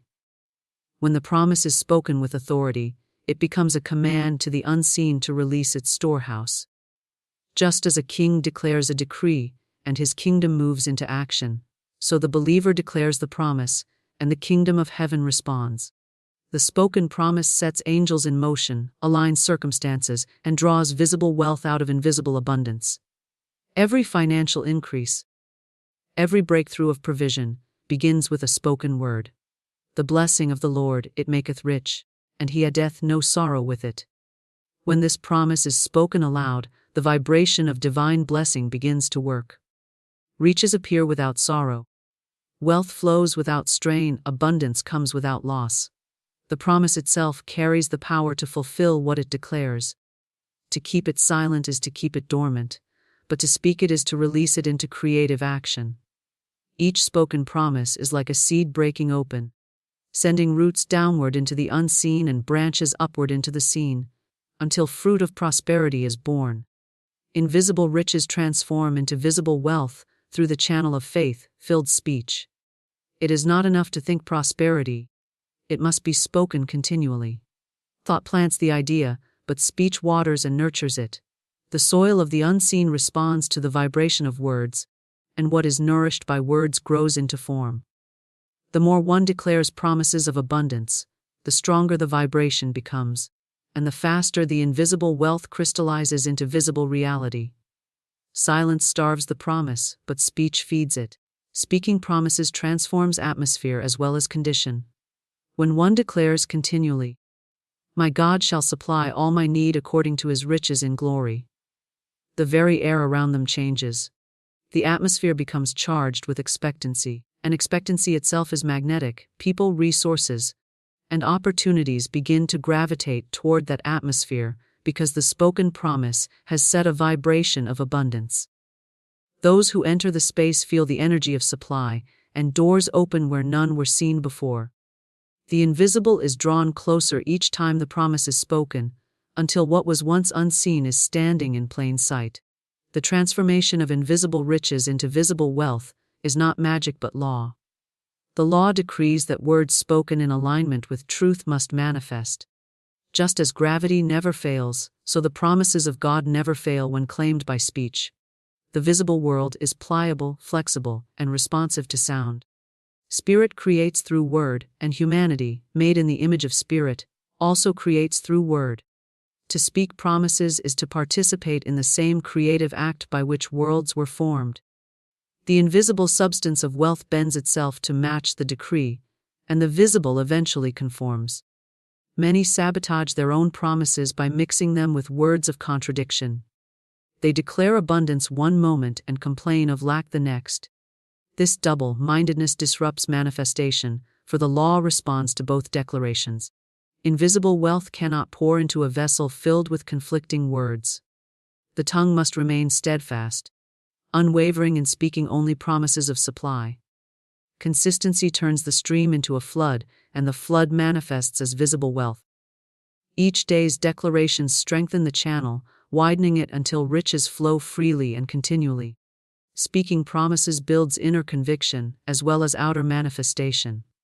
The more one hears their own voice declaring truth, the more the subconscious accepts it as reality.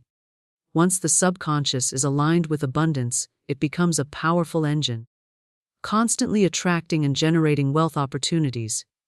The spoken word impresses the subconscious influences actions, and actions align with divine order, bringing manifestation into the outer world. Speaking promises is therefore both spiritual decree and psychological reprogramming, ensuring that inner and outer conditions match the abundance of spirit. Invisible riches are already prepared, waiting for release. Every promise of God is a claim check for this unseen treasure. To speak the promise is to present the check for fulfillment. The bank of spirit is unlimited, never closed, never depleted. Each spoken verse is like handing over a divine check and watching as the account of heaven transfers wealth into the visible.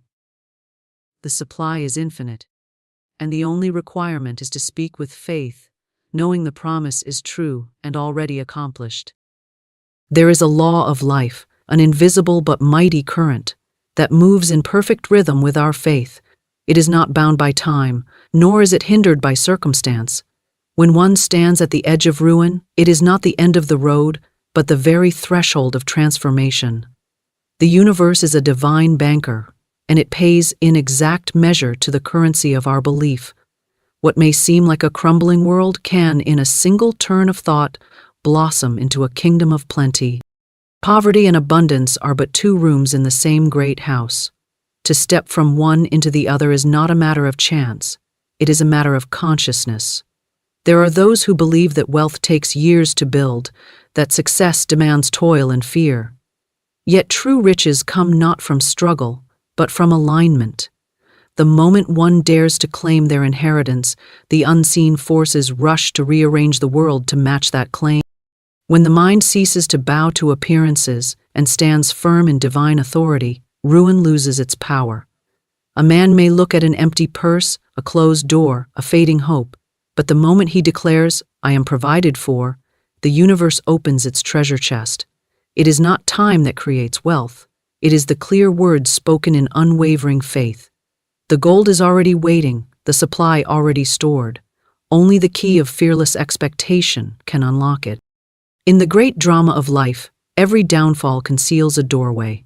Many look at the rubble of their dreams and cry in despair, yet the wise look at the same ruin and whisper, "Here begins the miracle."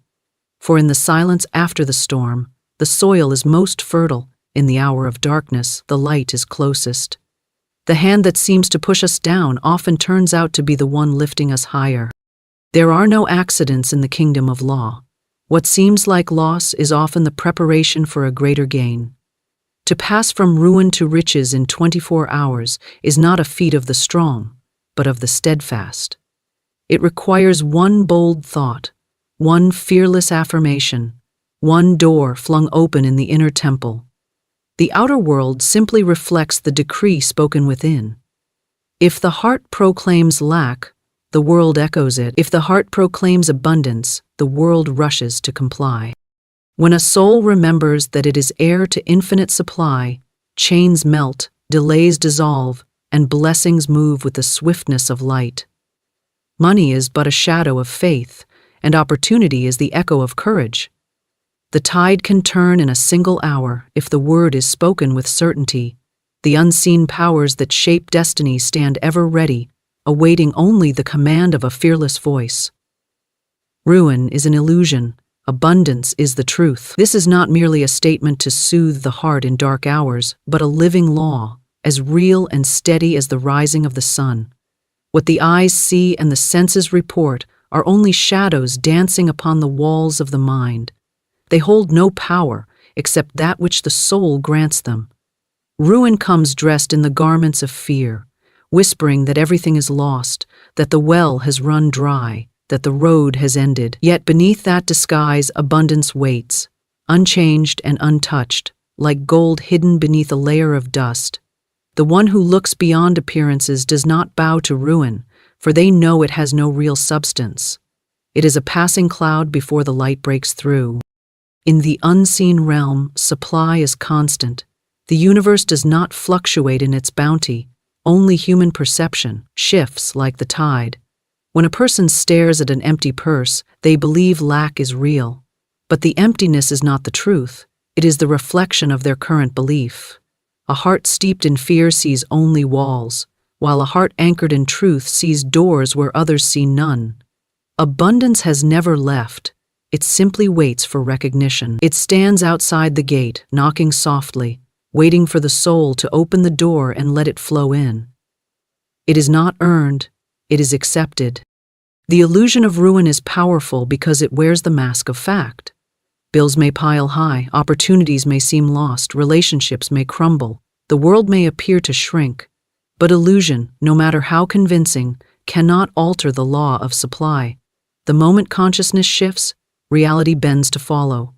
It is the thought of lack that gives birth to the feeling of despair, and it is the feeling of despair that builds the walls of limitation. But these walls are made of vapor.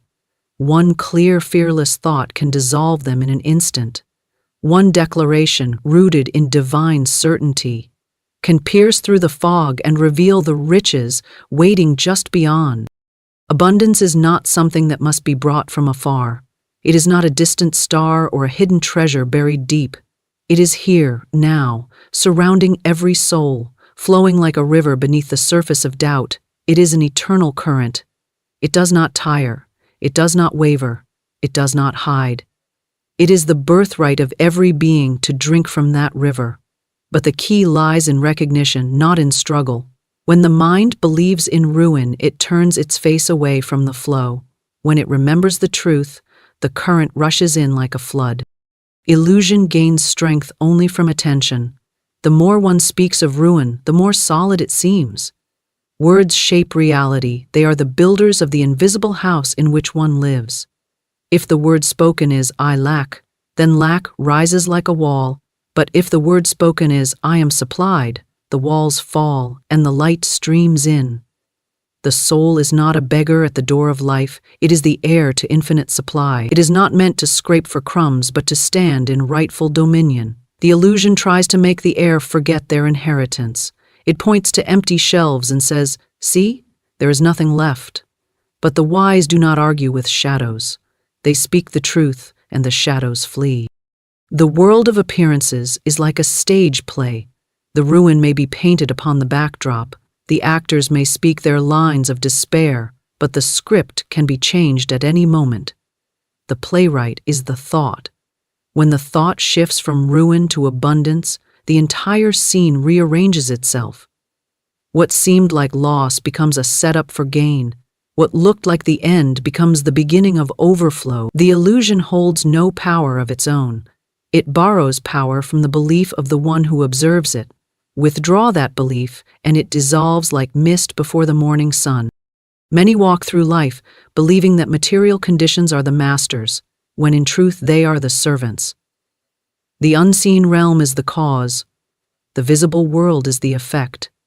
Ruin shows its face only when belief in lack rules the inner kingdom. But when the scepter of authority is placed back in the hands of truth, abundance steps forward and claims its rightful place. This shift is not dependent on years of toil, nor on the turning of fortune's wheel. It happens in the instant a soul dares to remember who they are. Fear is the language of illusion. Faith is the language of truth. Fear says there is not enough. Faith says, all that I need is already mine. Fear counts coins. Faith opens treasure houses. Fear looks at the closing of one door and mourns. Faith turns and finds 100 more standing wide open. When faith speaks, the world listens. The outer conditions have no choice but to obey the decree of inner authority. The illusion of ruin may roar like a storm, but it is powerless before the quiet command of truth. Ruin has no root. It cannot sustain itself. It thrives only where doubt provides soil. But when the soil is cleared and faith is planted, abundance blooms swiftly and silently. Like the hidden roots of a mighty tree, supply runs deep beneath every seeming lack. One must not be fooled by the barren branches of the moment. The sap still flows, unseen but unstoppable. The soul who knows this walks through the valley of lack without trembling. They do not bow to the appearance of ruin because they have seen the deeper law. The moment one declares ruin is not real, the chains begin to loosen, the spell breaks, the mirage fades. The world responds not to fear but to conviction. The universe is a perfect mirror. It reflects the truth one holds within. When the inner vision is fixed on abundance, the outer world shifts to match it with precision. The purse fills, the door opens, the opportunity arrives, the path clears, not because something was created from nothing, but because the eternal abundance that was always there is finally allowed to flow through. Illusion is simply the temporary covering of that flow, a veil that can be lifted with a single fearless thought. To see ruin as illusion is to take back authority. It is to stand as master rather than servant. It is to know that appearances are but actors in a play, and that the true power belongs to the one who holds the script. It is to remember that beneath the rubble lies treasure, that beneath silence hums the music of plenty, that behind the storm, the sky is always clear. Abundance is not coming. It has always been here. The soul need not wait. It need only wake. And when it does, ruin vanishes like smoke in the wind. Faith spoken with certainty unlocks swift supply. The moment the voice speaks with unwavering authority, the invisible doors swing open. Faith is not a frail whisper nor a hesitant hope. It is a command that carries the weight of universal law.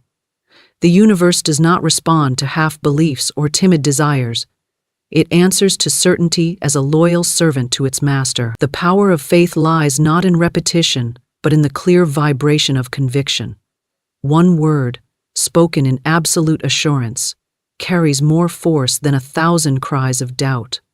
When faith stands firm, the outer world bows in obedience. Certainty is the language the unseen realm understands. When one speaks from the heart without hesitation, the forces of supply align with precision. Faith is not a petition, it is a declaration. It does not beg the universe to act. It announces what already is. When a soul says, "I am provided for," with the full authority of inner knowing, the law moves with swiftness. Supply does not trickle in. It rushes like a river breaking through a dam. The certainty of faith is the key that turns the invisible lock. Without it, the door remains closed, not because abundance has fled, but because it awaits the sound of a clear command. Many speak words of faith, yet their hearts tremble. Their mouths declare abundance, but their minds cling to fear. This divided speech carries no power. The universe does not answer mixed signals. A word of faith wrapped in doubt is like a key that does not fit the lock. But when the inner and outer voice become one, when thought, feeling, and speech align in certainty, the law responds with precision. There is no delay, no confusion, no resistance. Supply moves instantly, for it is already present. Faith does not bring something new, it reveals what was waiting to be claimed.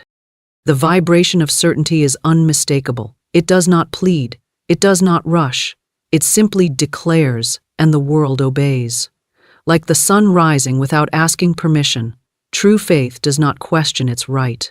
It stands in quiet strength, knowing that the word is law. The unseen forces are not distant nor reluctant. They are attentive, ready, and obedient to the tone of authority. When one speaks with doubt, the forces hesitate. When one speaks with faith, they move as if lightning had struck. Certainty has no cracks through which fear can seep. The swiftness of supply is not a miracle in the sense of defying law. It is the natural result of law being properly applied. The universe operates with perfect order. It does not delay when the command is clear. It is human hesitation that creates the appearance of waiting. It is the tremble in the voice that slows the current.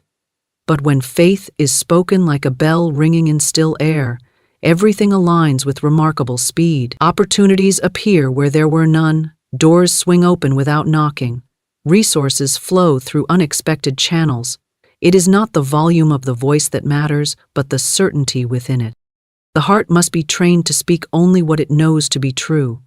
Many speak their fears into form, calling lack real by repeating its name over and over. Their words become chains binding their own hands. But the same power that binds can also free. When the word spoken is faith, the chains fall away. It does not take years of learning. It takes one clear decision, to believe without hesitation. Faith is not fragile.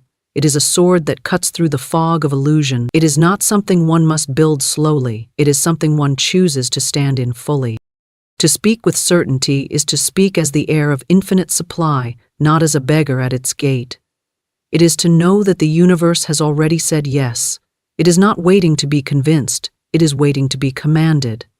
A command is not harsh, it is a quiet, calm statement of truth. It does not need to be shouted. Even a whisper spoken in unwavering faith carries more power than a scream of doubt. The universe recognizes the frequency of certainty. It hears it and responds instantly. Many wait for signs before they speak in faith. They want proof before they declare. But faith does not follow signs. Signs follow faith. The evidence appears after the word is spoken, not before. To wait for proof is to remain locked in delay. To speak with certainty first is to set the law in motion. Faith is the spark that ignites the unseen engine of supply. Once the spark is lit, the movement begins. The flow does not depend on external conditions, it depends on the certainty of the inner voice. The swiftness with which the universe responds to certainty may seem like magic to those who have lived long in doubt, but it is not magic, it is law. Law is exact. Law does not hesitate when it is clearly directed. Just as a seed grows when planted in fertile soil without question, the spoken word of faith germinates the moment it is uttered with conviction. The soil is always ready. It waits only for the seed. The river is always full. It waits only for the gate to open. Faith is that gate. Certainty does not bargain with appearances. It does not look at empty hands and say, perhaps one day. It looks at the invisible and says, it is done. Appearances may try to resist for a moment, but they cannot stand before the steady power of faith. Illusion has no defense against certainty. It melts away, revealing the abundance that has been present all along. The speed of this transformation is in direct proportion to the clarity of the declaration. A wavering word produces slow results. A firm word brings swift supply. There is a stillness within faith that is stronger than any storm. It does not rush, it does not chase, it simply knows. This knowing is not arrogance, it is alignment with law. When the inner voice speaks in this still power, the outer world cannot help but reflect it. Situations rearrange themselves, circumstances shift, people appear, doors open, because they are obeying the authority of faith. The universe is not cruel nor stingy, it is precise. It always listens for certainty. One clear statement of faith can accomplish what months of effort cannot. It can do in a moment what logic says is impossible. For logic deals with appearances, but faith deals with the source. Logic knocks at closed doors, but faith walks through walls. When faith speaks, the walls vanish, because they were never real to begin with, they were only reflections of hesitation. Certainty speaks to the substance behind appearances. And substance always answers. Doubt waits for the world to move first. Faith moves first, and the world follows. This is why those who speak in faith see supply arrive swiftly. They do not linger at the gate. They open it with their words. They do not plead, they command. Their certainty is quiet but immovable. The universe, built on law, bends to that certainty as effortlessly as water flows to fill a hollow. It cannot do otherwise, for faith and law are of one fabric. The power of faith is not learned through struggle, but realized through recognition. One does not need to be great to speak with certainty. One only needs to believe without fracture. The moment doubt is silenced, even if just for a breath, the door opens and supply rushes in. Faith spoken with certainty does not wonder if the answer will come. It knows the answer is already here. It speaks not to create abundance, but to claim it. It does not ask the wind to blow. It lifts its sails and receives. The supply has always been waiting, listening for the clear sound of a fearless voice. Every downfall conceals a doorway to gain. What appears as the breaking of one's world is often the quiet opening of a new path. Life does not destroy without purpose. It clears the ground for something larger. The crumbling of old forms is not the signal of an ending, but the soft whisper of transformation. The outer world may show ruin, but beneath that ruin a door stands waiting, unseen by eyes clouded with fear. Downfall is never the full story. It is the curtain that drops before the next act begins. Those who stop at the curtain never see the stage that opens beyond it. When loss arrives, it often comes with the illusion of finality. The job ends, the opportunity closes, the relationship dissolves, the plans fall apart, and the mind declares it is over. But this is the language of appearances, not of law.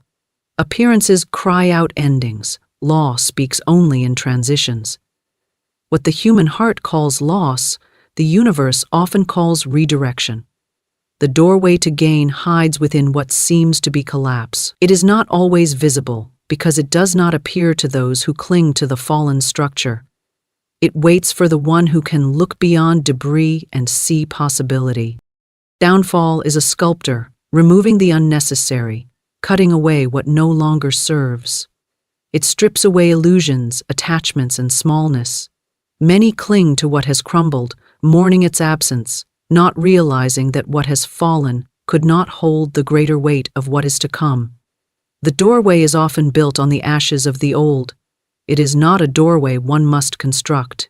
It is already there, hidden until the rubble clears. Those who can stand still in the storm and look without despair find it. The human mind is trained to see only the immediate surface. When structures fall, it sees only emptiness. But the law of life never leaves a vacuum. When something leaves, something else must enter. Downfall, therefore, is never in absence. It is a rearrangement of forces. To the fearful, it seems like loss. To the wise, it is the turning of the wheel. Every loss carries a seed, and that seed is a doorway to a gain far exceeding what was lost. When everything seems stripped away, the soul stands face to face with its true power. Downfall removes the distractions that once disguised strength. It is in such moments that clarity sharpens. The doorway does not open to those who run in panic. It opens to those who stand in quiet authority, recognizing that nothing real can be lost.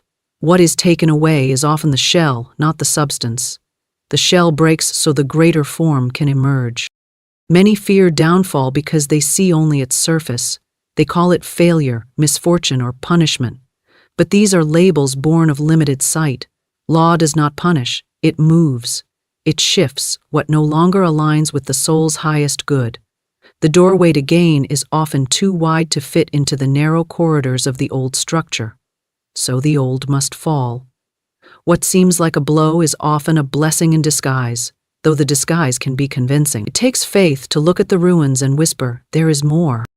The soul's expansion often requires the loosening of what is familiar. Downfall is the hand that loosens the grip. People cling to old patterns, old identities, old securities, mistaking them for their foundation. But true foundation does not lie in outer forms. It lies in inner power. When the outer collapses, the inner is forced to rise. The doorway to gain opens when the soul remembers its authority, when it stops identifying with the fallen structure and claims its power to rebuild on a greater scale. The doorway is often small and silent at first. It does not announce itself with trumpets. It waits in the corner of the wreckage, unseen by eyes fixed on the broken. To see it requires a shift in vision. The eyes must stop searching for what was and begin perceiving what can be. This is the alchemy of downfall, turning ashes into gateways. Those who look for gain in the midst of loss find it. Those who stare at the loss alone miss the door standing right beside them. Life does not close a chapter without writing another. Downfall is a punctuation mark, not the end of the book. It is the pause before the next line. The gain concealed within it is often greater than anything the old structure could have held. Many discover their greatest strength, opportunities, and abundance only after what they once relied upon has crumbled. The doorway was never outside of them, it was built into the very moment of loss. What appears as defeat is often a test of vision. It asks, will you believe in the ruin or will you believe in the doorway? The two stand side by side, but only one leads forward. To choose the doorway is to refuse to make an altar out of the past. It is to lift the eyes from the rubble and say, something greater is waiting. This choice activates law. The universe cannot fill a closed hand, but it rushes to fill an open one. Downfall has a way of stripping away false security. It removes the crutches the soul no longer needs. What once felt stable may vanish, but what replaces it is always stronger. The doorway to gain is built upon truth, not illusion. It invites the soul to rise higher, to expand beyond the limits it once accepted. When the structure falls, it is often because the soul has outgrown it. Downfall is not an enemy.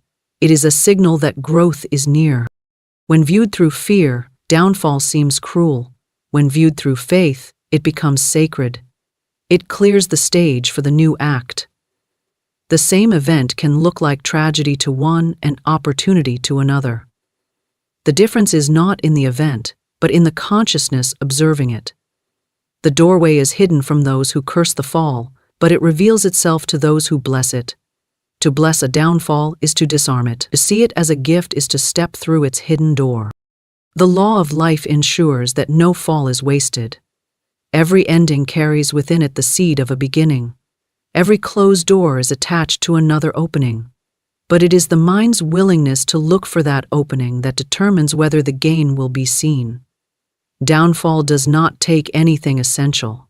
It only removes what no longer belongs. What is real cannot be lost. What is lost is what was never meant to remain.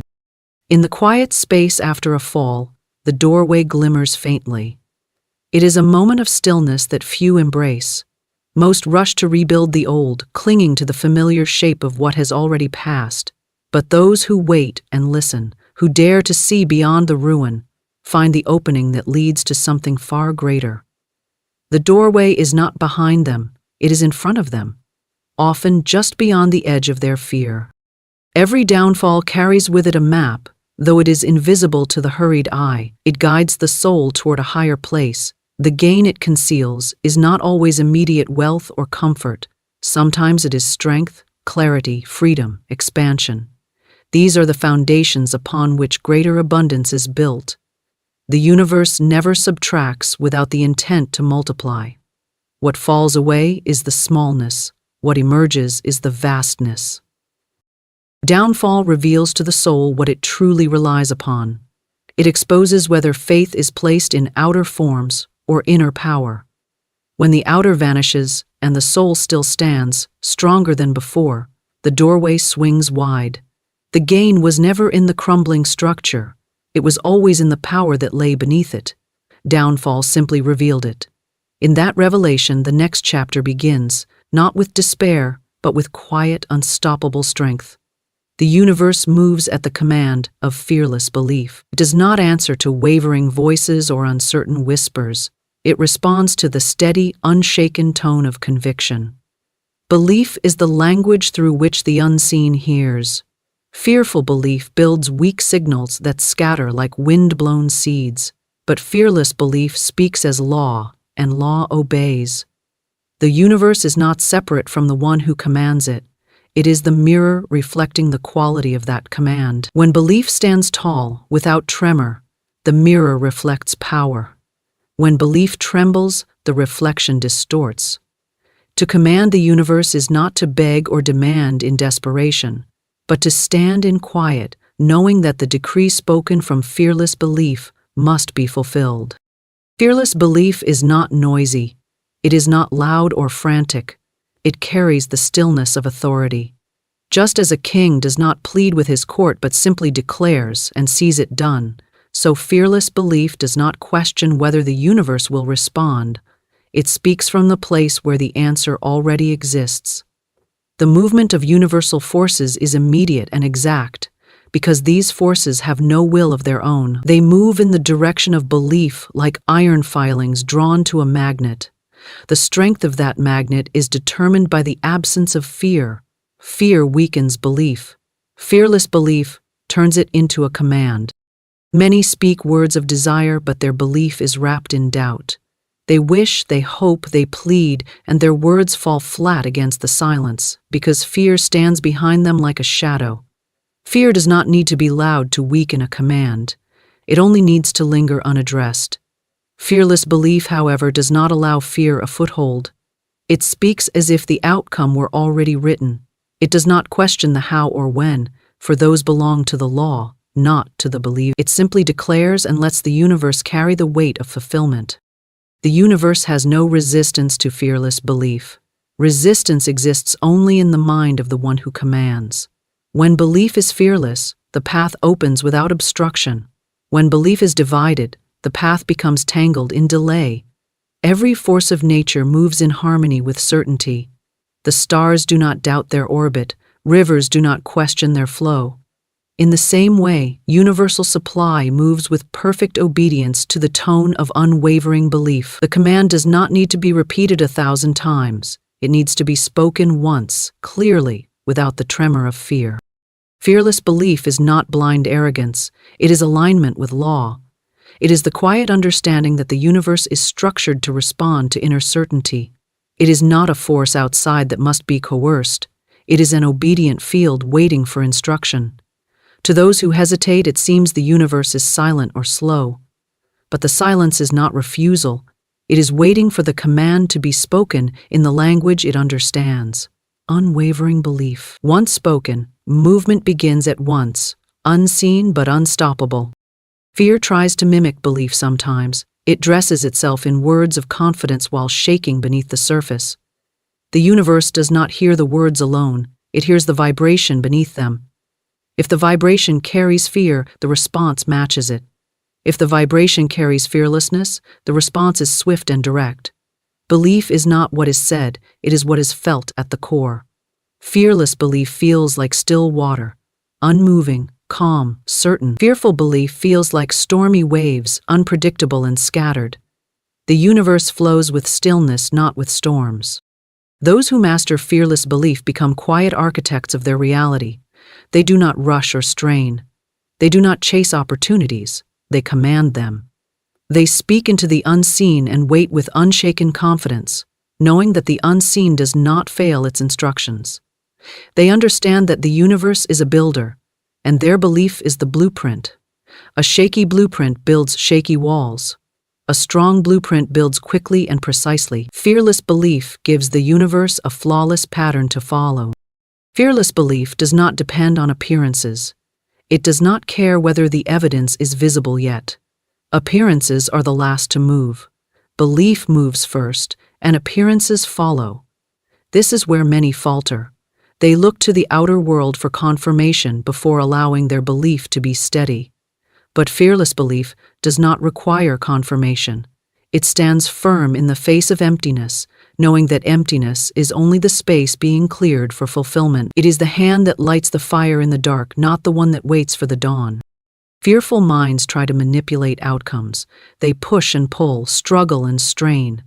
Fearless belief does none of this. It knows the law too well to interfere with it. It sends out its command and allows the universe to do its work. Fearful belief says, "I hope it happens." Fearless belief says, "It is done." This difference in tone shifts the entire flow of universal forces. One delays, the other accelerates. One waits for signs, the other creates them. Fear is not a real wall, it is a veil. When belief cuts through that veil, the universe stands open and responsive. The moment the veil lifts, movement is felt. The wind shifts. Paths clear. What seemed distant comes near. Fearless belief acts like a conductor directing an orchestra. The instruments were always there, waiting. The music begins the instant the baton lifts. There is no question of whether the music will play. It must. The universe cannot ignore fearless belief any more than the tide can ignore the moon. This power is not reserved for a few. It is the birthright of every soul. But most bury it under layers of fear, doubt, and hesitation. Fearless belief requires a return to the original authority within, the remembrance that one is not at the mercy of outer forces, but the commander of inner law. It is not about controlling others or bending the world through force. It is about aligning with the current that is already obedient to belief. The universe does not resist, it reflects. To walk in fearless belief is to walk as if the ground rises to meet each step. It is to speak with the knowing that what is spoken has already found its shape. There is no struggle in such belief. There is no grasping or chasing. It is a posture of quiet mastery. The one who commands in this way does not speak from lack, but from fullness. Their belief is not a plea, it is a decree. And decrees do not wait, they manifest. Fearless belief is the still center in the midst of chaos. While the world panics, the fearless believer stands unmoved.